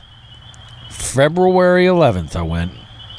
Did I catch anything there? No, I didn't. I'm a liar. Are you counting the trout pond, the show, or are you talking actually went out? No. I'm talking actually going out and fishing. Oh, okay. February 16th, I fished 2 spots. So you really had like at least a once a month send throughout the winter. Oh yeah. That's the thing. Like I'll go and like obviously like the small ponds that I like to fish. When they get that skim ice, that's the most useless thing to somebody in our position. And so I wouldn't be able to fish that, but I would fish moving water. I would go and I would find like, a couple of rivers that were nearby, and I'd go and I would fish them as much as I could. So I just like, I just get the itch and I got to do it, Yep. And then, obviously like the trip to Chick was a great way. And that's something that I see happening more in the winter than anything else is those trips going out with a guide or even if it's a collaboration where it's just like, hey, I'm in this area and I want to fish with you because I like your show or whatever or something like that. Let's work on something together. Cool. Let's do it. I'm all about it. That's actually one of my goals this year for my channel. This is kind of, I guess, probably the first content creator collaboration kind of videos that I'm going to be putting up on my channel. Is I'm trying to do more of that because I like fishing. There's actually... What's surprising to me was there's a lot more Vermont content creators than I realized. Oh, I believe it. And Vermont's an amazing state. There was a lot of guys that I met on a Facebook group, and actually one of them is from Canada too. But Vermonters kind of consider Canada just Vermont even more north. Yeah, it's just northern Vermont. But when you say content creators, what type of content are you talking? Specifically fishing and outdoors? Pretty much anything, honestly, because, like, for example, one of the guys that I'm going to go fishing with is specifically a trout guy. So he's not a bass guy, which is my normal niche. But, I'm in this tournament series. You might have heard of it, the Jigs and Bigs multi-species. That's right. So I struggle at catching trout. And this is what this dude does. Like, this is the species he targets. Yeah. So he has a channel and he wants to do like a collaboration video where he teaches me to catch trout. That's awesome. I think I've seen him before on your show. Yeah, it's VT2U, I think is his actual channel name. Yeah. So he was on a lot. I started doing interviews on my channel, honestly, because it was fun to just talk to people on the internet. Sometimes that's the best way to do it, is just to have a conversation. And you're like, you don't realize how many people just love to have there be a conversation and they can just be a fly on the wall. Like there are so many people love that. Yep. And it's, so I've started like learning a lot more about like different, and some of the stuff is like, I know I want to try to do some stuff with Becca too. Yep. But again, it's one of those like scheduling things between tournaments. That's how it is with content creating too. It's like, there's stuff that you want to get done, and there's stuff that you would love to be able to get done, but just the time isn't necessarily there. Yep. So it's like, well, what do? You gotta kind of play. You gotta hedge your bets and figure out what the best move is. Yep. So that's kind of like that's actually the direction I really like to go. Is like, I don't necessarily care if I'm fishing per se. Like, I would probably go do like an overland camping trip just because I think it would be fun to just hang out. That's exactly it. Yeah, I would love to go and do a trip with Roger. I had Roger Young. He's an overlanding content creator from Northern California. And I mean, you want to talk about like overlanding is like West Coast stuff. It's a way of life. And I just fell in love with his content because number one, he's hilarious. Like his stuff is so not just educational but fun to watch. Like it's really, really fun to watch. As is like some of the friends to the show that, like Becca and Todd's stuff. Their stuff is just fun to actually watch. So there's that. But I would drive across country, and like I want to get a little bit more comfortable in my stock 4Runner before I go, and I'm like, let's go hit Moab, bruh. Let's do it. Yeah. I mean, for me, I'm not literally doing my first time sleeping in my truck, and I tested out everything from, I bought a specific style of air mattress that was supposed to fit in the back seat, but that fits a different style of F-150. And then I actually pissed my neighbors off because I was sitting there like literally, if this is actually a funny story, is literally I'm sitting there trying to figure out how I'm going to make this work because I'm going camping with Bobby in 4 days and I don't have enough time to really figure anything else out. So at one point, I didn't even tell you this, I literally laid in the back of the truck to see what the distance between my shoulder Yep. Oh, and my tunnel cover. Oh, yeah. Because I was going to sleep in the backpack. Oh, really? I was literally measuring it up. At first, I thought that's what you had going on. I thought you were going to pop a tent in the back, one of those. I had considered that. So one thing I've actually thought about, but I don't know, depends on where I'm doing it. Yeah. I have hunting ground blinds where if I stuck a tarp underneath, I could probably pop that up in the back of the truck. Yeah. And that would give me a shelter. I mean, honestly, you could forget about the tarp on the bottom, pop that up, get a cot. Right, true. And then I won't have to worry about the water coming in, yeah. So right now, what I literally have is a plastic bin on one side and the floorboard between where the back seat and the front seat is, a cooler that's going to go on the other side, and a pool or a boat like cushion. And I figured out that if I laid just at the right angle, I can do it. And honestly, like Bobby said, it's midnight, so exactly. I'm probably going to be able to sleep no matter what. Are those hitting you at all? Yeah. Yeah? All right, because I had 3, and I'm not sure if they are. You're not sure? I'm not sure. I think I'll probably give me about 45 more minutes, and I think I'm going to know for sure. So, I mean, do we really know that there was 2 dudes with a pedal boat, or maybe we... Oh, I'm pretty sure there were definitely 2 dudes. So we're talking content creation here, and I forget this dude's channel. I don't want to blow it up because honestly, like his outdoors content and his fishing stuff is a little cringe, to be perfectly honest. But this guy is a cannabis creator. He is not an outdoors enthusiast, really, other than like, hey, we're going to go do this high. Gotcha. Something like that, and which is fine. Like, he's done camping videos. He's done, just like cookout videos where it's like, oh, yeah, we're going to go cook this over an open fire in the woods. Or, yeah, we're going to go and fish and, blah, blah, blah. Yep. I think he caught a big-ass fucking shad, and he was like, I think it's a rainbow trout. And I'm like, hey, man, cool. Yeah. Maybe you're seeing those colors. I don't know. I'm not going to lie, though. He's got like a dab rig, and he's just like, boom, just blowing giant clouds, and he's like, oh, is that a rainbow trout? I have trouble identifying fish, but you definitely could identify. It's a big difference. That is a specific species that I think people that don't fish could probably And identify. He was like lipping it, so I'm like, oh, all right, okay, all right. Yeah. I'm pretty sure it was but I've messaged him like twice, and I'm like, dude, I would love to create some content with you. Let's go out and do, and I have no idea where in the country he is. Right. But I am game to travel. Yeah. You know what I mean? So maybe that'll happen. Who knows? It's kind of like we've been saying all weekend, though, like everything's content. So like that's the thing I'm learning as like I don't even want to say up and coming. I'm growing my channel, but the thing I'm learning is like I don't have to catch a 5-pound bass to make a video. I agree. I can film Bobby cooking steak and make a video out of it, and that's something that's something when you some do, people are gonna watch. That's the whole thing. It's like when you do catch a 5-pound bass, when you do hook into a giant, sure, those videos are special for one reason, right? For a different reason.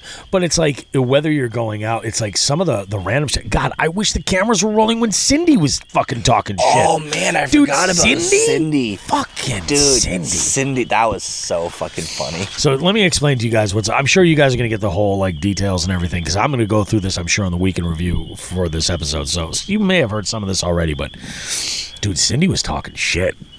She was talking shit. I didn't even get all the way down the ramp, and she already started. Oh my god! And I don't know if she saw your license plate or what it was, but she asked me. Well, first she was commenting about my kayak.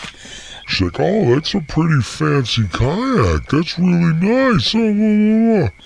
And we're commenting about the water temps, and we're talking about the weather, the storm system coming through, all this other stuff. And she's saying that they're just taking the boat out now to test it out before they take it on some like big trips. Yep. And so they're like, yeah, so we bring it up here, we make sure everything's working the way that it should be. We figure out what needs work so we can get that done, and then we're gonna have an amazing summer. And I was like, great. Now Cindy was a woman, probably had a few years on me, I would say. Yeah. And she straight up looked me dead in the face and was like, you better not let somebody from Vermont outfish you. Yeah, and then she literally looks at me and she goes, I don't care how many rods you have, he's still going to catch more fish. He's still going to catch more fish. And in terms of pickerel, I did it, Cindy. I fucking did it. And what's funny about that is I didn't know about any of this previous conversation. No, I had you just walked to my into truck. it like, what? So I'm walking down the ramp, and this lady standing by my kayak looks up and goes, "I don't care how many rods you have, he's gonna outfish you." And I'm like, "Hi, like I don't know who this lady is or There where." was just something about the way she was like, "You do not let somebody from Vermont outfish you. Do not." And I was like, in my mind, I was like, what does she think is going on in Vermont? And then I had all these visions of like super troopers popping in my head. I was like, yeah, there's Binya there. They're chugging a half pint of maple syrup at full fucking velocity right there. Oh yeah. You need to. I honestly, I'm not gonna lie, it kind of fired me up. Like I was getting a little stressed out when you hit that volley of pickerel and I hadn't even caught a fish yet. My God. He literally is casting, pulling a pickerel, pulling another pickerel, and I'm like he's actually going to kick my ass. Like this isn't who going is this? Yeah, I am not a good fisherman. I am a mediocre angler at best. But apparently today the pickle gods, they blessed me. He was catching them so fast he couldn't tell if it was the same one at one point. He actually questioned if it was I really the same did. pickerel. I'm like, is this just the same fish? Am I like hitting something that like it just does not want me near with this swim bait? I didn't know pickerel schooled, but apparently they do. Because where you were catching them was pretty much the same area. Oh, man. And like, I just got to tell you, that SLX reel, still amazing me. I brought it out for 2 other trips this week. And I still really enjoy it. I think it's a pretty solid. I think for $99, you cannot go wrong. I would highly recommend it. But again, like Shimano, not necessarily for everybody. Their braking system is a little bit unique. You were throwing like light stuff. Like that wasn't. Yeah. Just to give you a perspective, guys, he wasn't throwing the mag draft on that. He was throwing a little tiny Kitech on a little tiny head. Like that was not a big setup. On that same combo, I went from throwing a half-ounce rattle trap to a quarter-ounce swim bait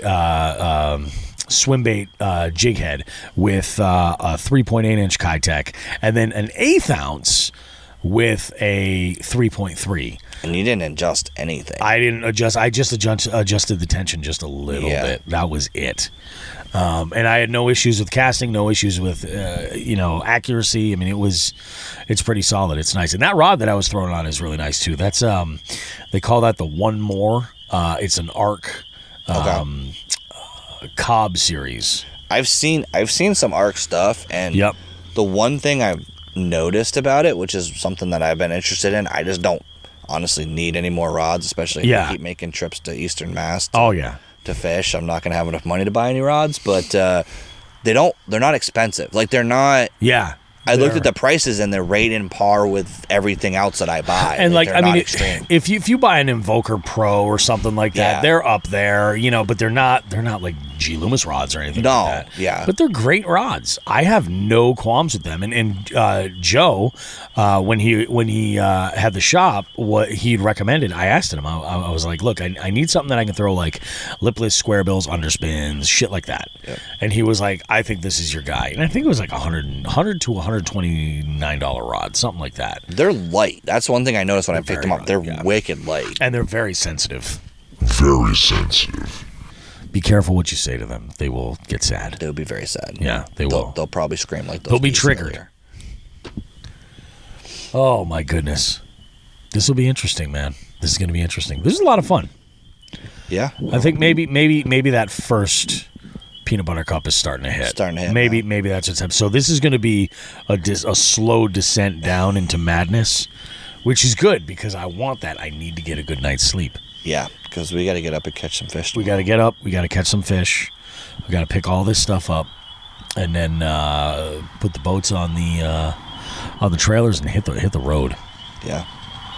Some of us a little further than others. Yeah, some of us quite a bit further than others. 100, and I think it was like 124 miles or something like that. Is what the GPS told me. Yeah. It honestly, it wasn't that bad. So are you like central Vermont, or are you further up north? Like how far north are you? I'm kind of in the middle. Yeah, it's trying to think of like it's pretty much right in the middle. is where I'm at. But if you're not from Vermont, and actually, I mean, Massachusetts applies too, but like, you can't get there from here is a saying in Vermont. Oh, yeah. So like, the time it takes you to get somewhere doesn't always represent, like, the miles don't necessarily mean much, because you're dealing with mountains. You have to go around to get, like, you have to go east to go north. Like, it doesn't make sense, but that's how it works. Like, Gotcha. So there's a lot of places where you're kind of coming through. You spend more time going the wrong direction than you do the right direction to get to where you need to get. When you came down this way, did they eventually dump you on 91? Yeah, so it's actually pretty much a direct route. So for me, it's Route 7 to 103, and then from 103 it goes right to 91. And then from there it's right to here. Now, did you get off in Holyoke, or did they have you get off in like Northampton and come through East Hampton and all that shit?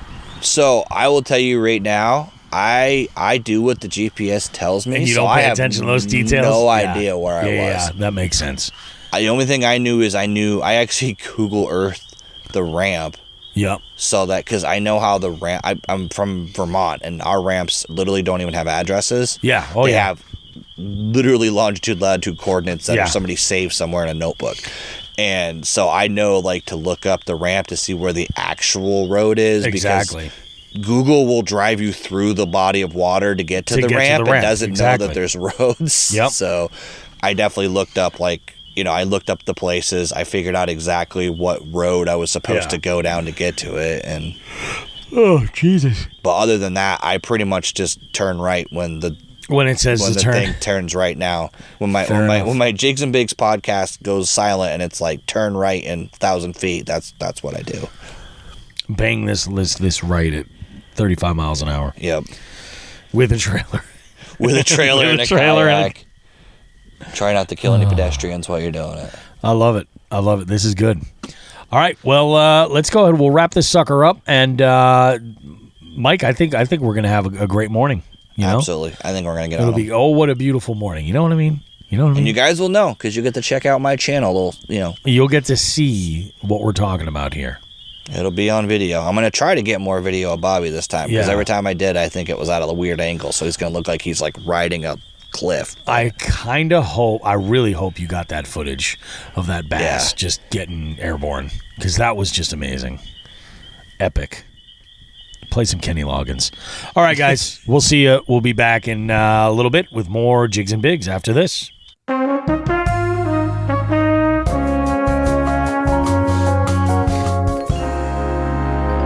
Well, here we are, guys. We're back at it.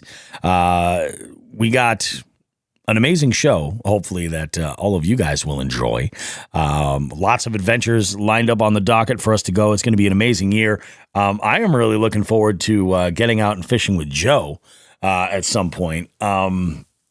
I am so stoked. I'm super stoked for Moosehead, super stoked for Alexandria Bay and Thousand Islands. Oh, speaking of Thousand Islands Tackle Store, let's just talk about Thousand Islands Tackle Store. I put one of those stickers on the back of my truck last week. Thousand Island Tackle Store. And I'm not sure if anybody's aware of this, but Thousand Island Tackle Store has an acronym. TITS. The stickers say TITS. And I put one of these up on, and these common stickers that you see people will have, like they'll have a Western Mass one. And it's like a white oval with a black outline, and it says WMASS or something like that, whatever it is. It'll say like Cape Cod or some shit inside. You see these things everywhere. Well, this one sticker, it just says TITS. And then underneath, in very small print, it says Thousand Islands Tackle Store. I put this on my car, and my oldest daughter wants one for hers. So I'm going to give her one for her. But I was on my way to trivia on Friday night, and I was at a light, and somebody pulled up, and I could see them in my rearview mirror taking pictures of and pointing at the stickers and laughing, because I've got that one on the left-hand side, and on the right-hand side I have the one from Largemouth Sass with the hand holding the bass, and it says harder. Yes. So it's the entire motif of the back of my truck window is very tongue in cheek, and no pun intended, to tell you the truth. Very tongue-in-cheek, and I'm glad it's getting laughs so much that people are like, oh, I need to take a picture of this because this is worth sharing. This is a highlight of my day. I'm excited about all these other trips, though. We're talking about. I'm actually talking with Becca about another trip. This one will be heading back down south, quite a ways. I kind of like to capitalize on those in the colder months, so I'm thinking maybe fall. Who knows? We'll figure it out. But it's happening, man. Like the travel is on, and I also this weekend my wife started shopping around for cots because she's actually excited for camping this summer. So, cots. I shouldn't be laughing. Yeah, the old cots, huh? She's getting herself some cots. Replacing you? I don't know. I think this is just for support. Support cots. Can they support? Oh my God. Let's talk. You started with all the dick talk, wasn't me? I did. It was terrible. I shouldn't have gone there. And Birch talk. God. My week in trivia was kind of entertaining. I had one of those extra long weeks where I had 6 games in 5 days. This was one where I had a monthly at Gateway City Arts on Thursday, which meant my regular Thursday game got bumped to 9 p.m., which meant that it was dirty speed quizzing. So we started this week it was kind of a slow week at Rumble Seat. I mean, we had a pretty decent turnout as far as people, but I don't know if their pitch league is done or what, but that seemed to be like the room was empty. So I don't know if it only goes for a certain amount of time or how it works. And I believe there was a big game on, and I think a lot of people were assuming the bar was going to be packed with people wanting to watch that game. In fact, my game, as we're recording this on Monday, my game tonight there will be moved into the back room because of the Bruins game that's happening at 7:30. So it'll be in the banquet room. I'm going to throw a post on Instagram for that.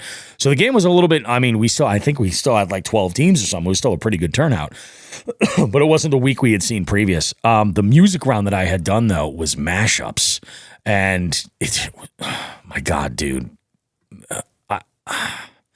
It was ridiculous. It was goddamn ridiculous. I'm gonna play you a mashup that I came up with, and I this is almost like a brand new song. I really don't want to call it a mashup.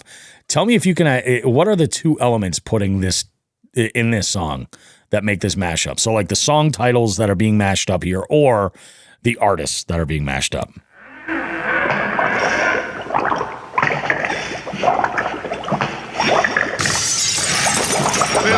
Monster Mash and Stone Cold Steve Austin. DJ Humberbug. And Megan Thee Stallion. You got it. I'll take that as correct. Monster Mash. Or the Glass Smash and Stone Cold Steve Austin. Megan Thee Stallion.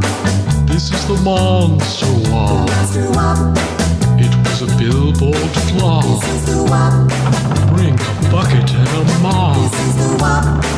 This is the Monster Walk. Hey up, nigga, got your charge. Extra large and extra hard. Put this pussy right in your face. Slap your nose like a credit card. Happy top. That's gonna come into play later. So my round was. It was a bunch of different mashups. Tell me what the formula is. You can give me 2 different song titles. You can give me 2 different artists, or you can go one of each. Whatever it is, it's fine as long as you're correct in your formation. So like some of these were pretty easy, where they kind of stuck out. Some of them had like some real throwbacks that people either forgot the artist or the song title to, and they were just like, fuck, I know this song, or something sounded a little bit too similar to something else. So this is a real challenge.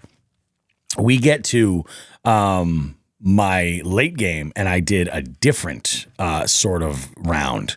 I did my dirty speed quizzing round was, well, actually, you know what I'm going to do? I'm going to read you the titles. I want you to see, I'm going to give you the titles to these songs. I want to know if you can guess what because this is what I did on Friday. If you can guess what the theme was for these questions. So it was just name that tune, right?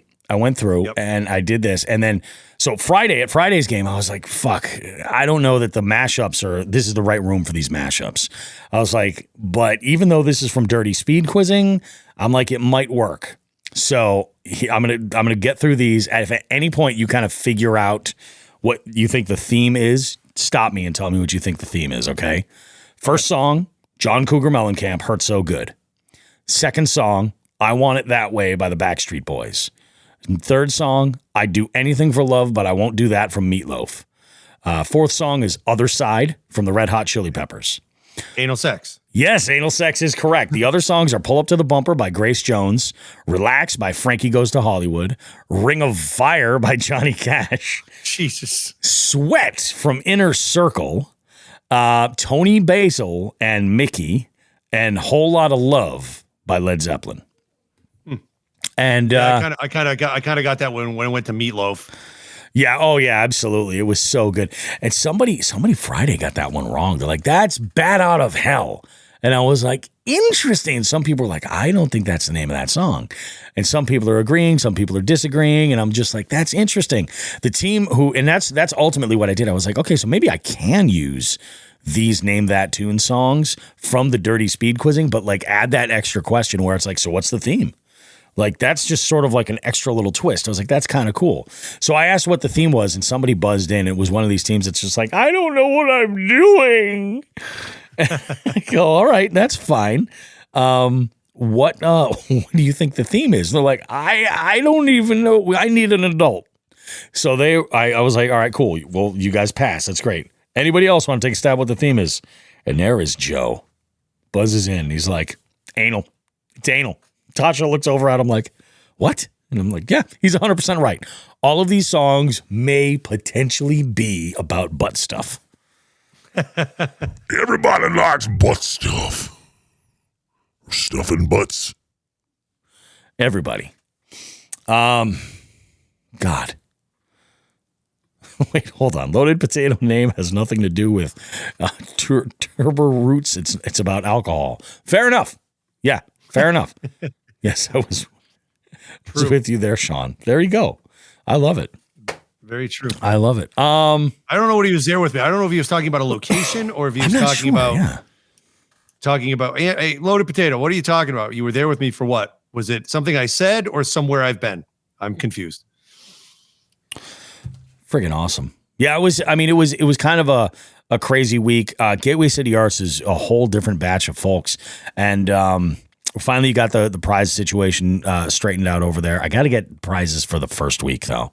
I think that venue certainly has potential to be great for speed quizzing, but man, they've got to reach out to their own people at their events and let them know, because I'm bringing people in there and they're like, this is cool, but they're like, it could be so much better. So we'll work on it. It's tough to do a month at a time. Sits, cots.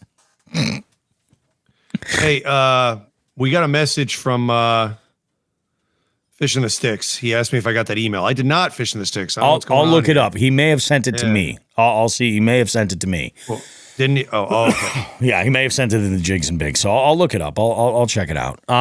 There was one other thing. Oh yeah, regarding trivia last week. It was awesome. The turnout for adult speed quizzing or dirty speed quizzing was great. We had a ton of fun. The horny freaking leprechauns were on a tear. And it sounds horrific. Yeah, it does sound horrific.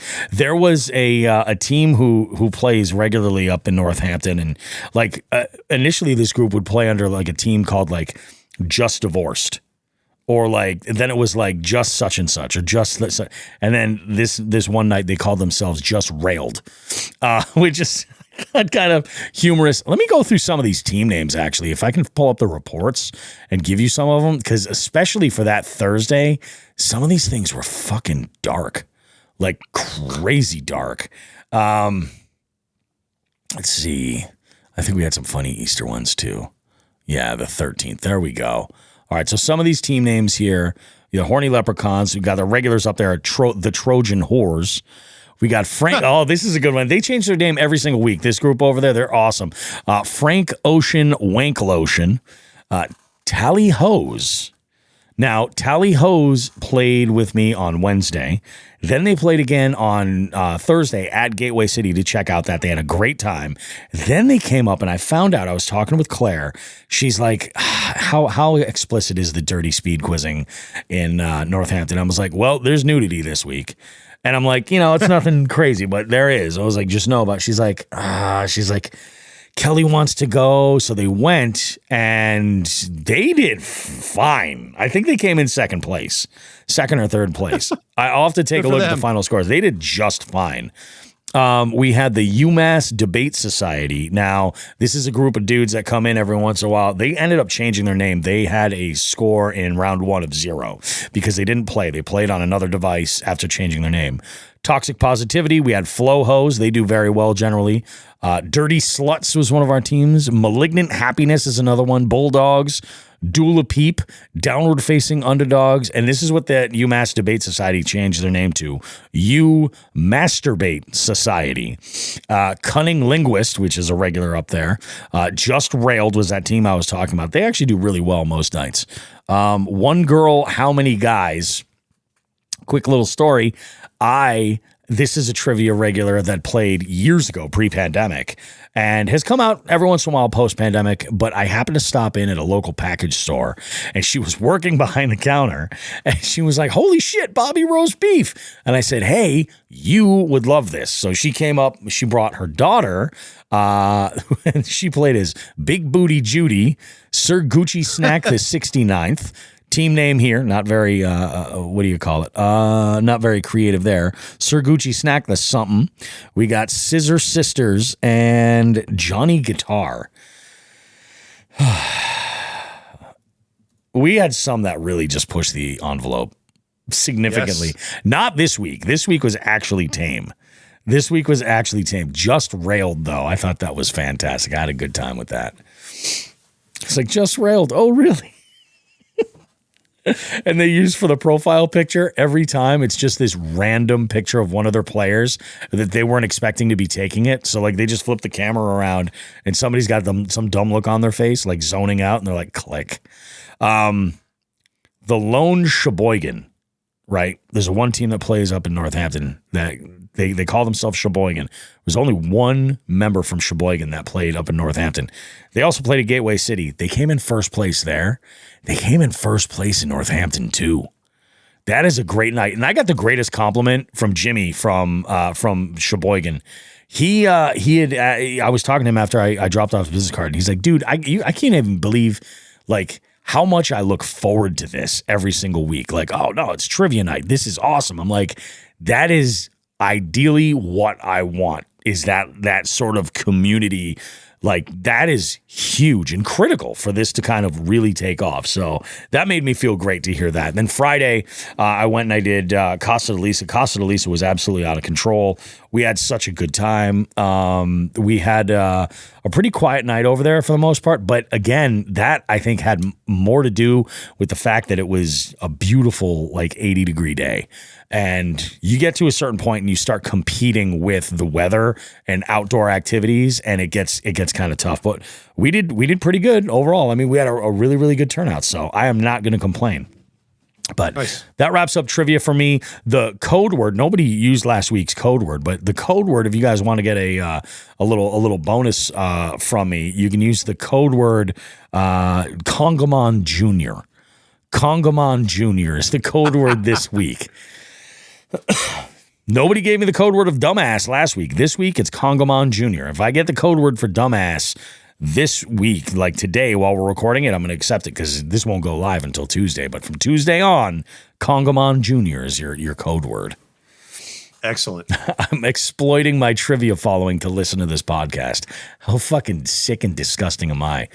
But enough of them listen, and it sounds like they're interested in getting points is what they're interested in. So we'll go ahead and do that. I think that about does it for me, dude. Yeah, I think so. Right. We still have to break for the interview, right? Or I already forgot. Are we in the end of the show? This is the end of the show. Segment? Yeah. Was it? I thought did we break? Yeah, we took a break. I'm going back to fucking bed. Yeah. This is nuts. I got another tournament this week. Hey. Jesus, I know. Bueller. So I won't be at fucking trivia again, but that's me waking up today. But yeah. Excellent. Yeah, I'll be back eventually at Casa there. Oh yeah. Good throwdown, it's gonna be good. It's gonna be a good time. Sweet. Let's get the fuck out of here. Let's fucking Bye, Live Scope. Bye, Shawn. Yeah, there we go. I love it. All right, guys, we're going to wrap this suck up now, and we will see you guys in 7 days with Who the Fuck is Joe Brown. He's going to have information about his first tournament, and potentially, I'm not sure if he's doing another tournament next week, but possibly even a second. So he's got lots of tourney info for you guys.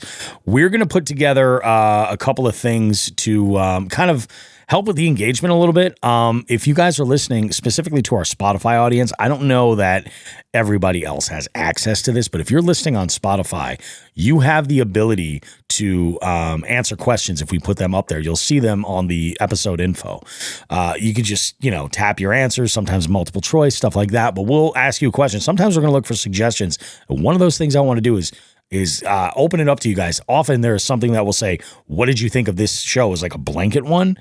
Just go, if you have a bait of the week you'd like us to talk about, or technique or something that we could maybe throw into just the tip or something like that, any kind of a suggestion, go ahead and leave one right in there because I get a real quick notification. Or if you're following us on Instagram or Facebook, shoot me a DM. I would love to be able to get some more info from you guys regarding topics you might want us to kind of weigh in our 2 cents on.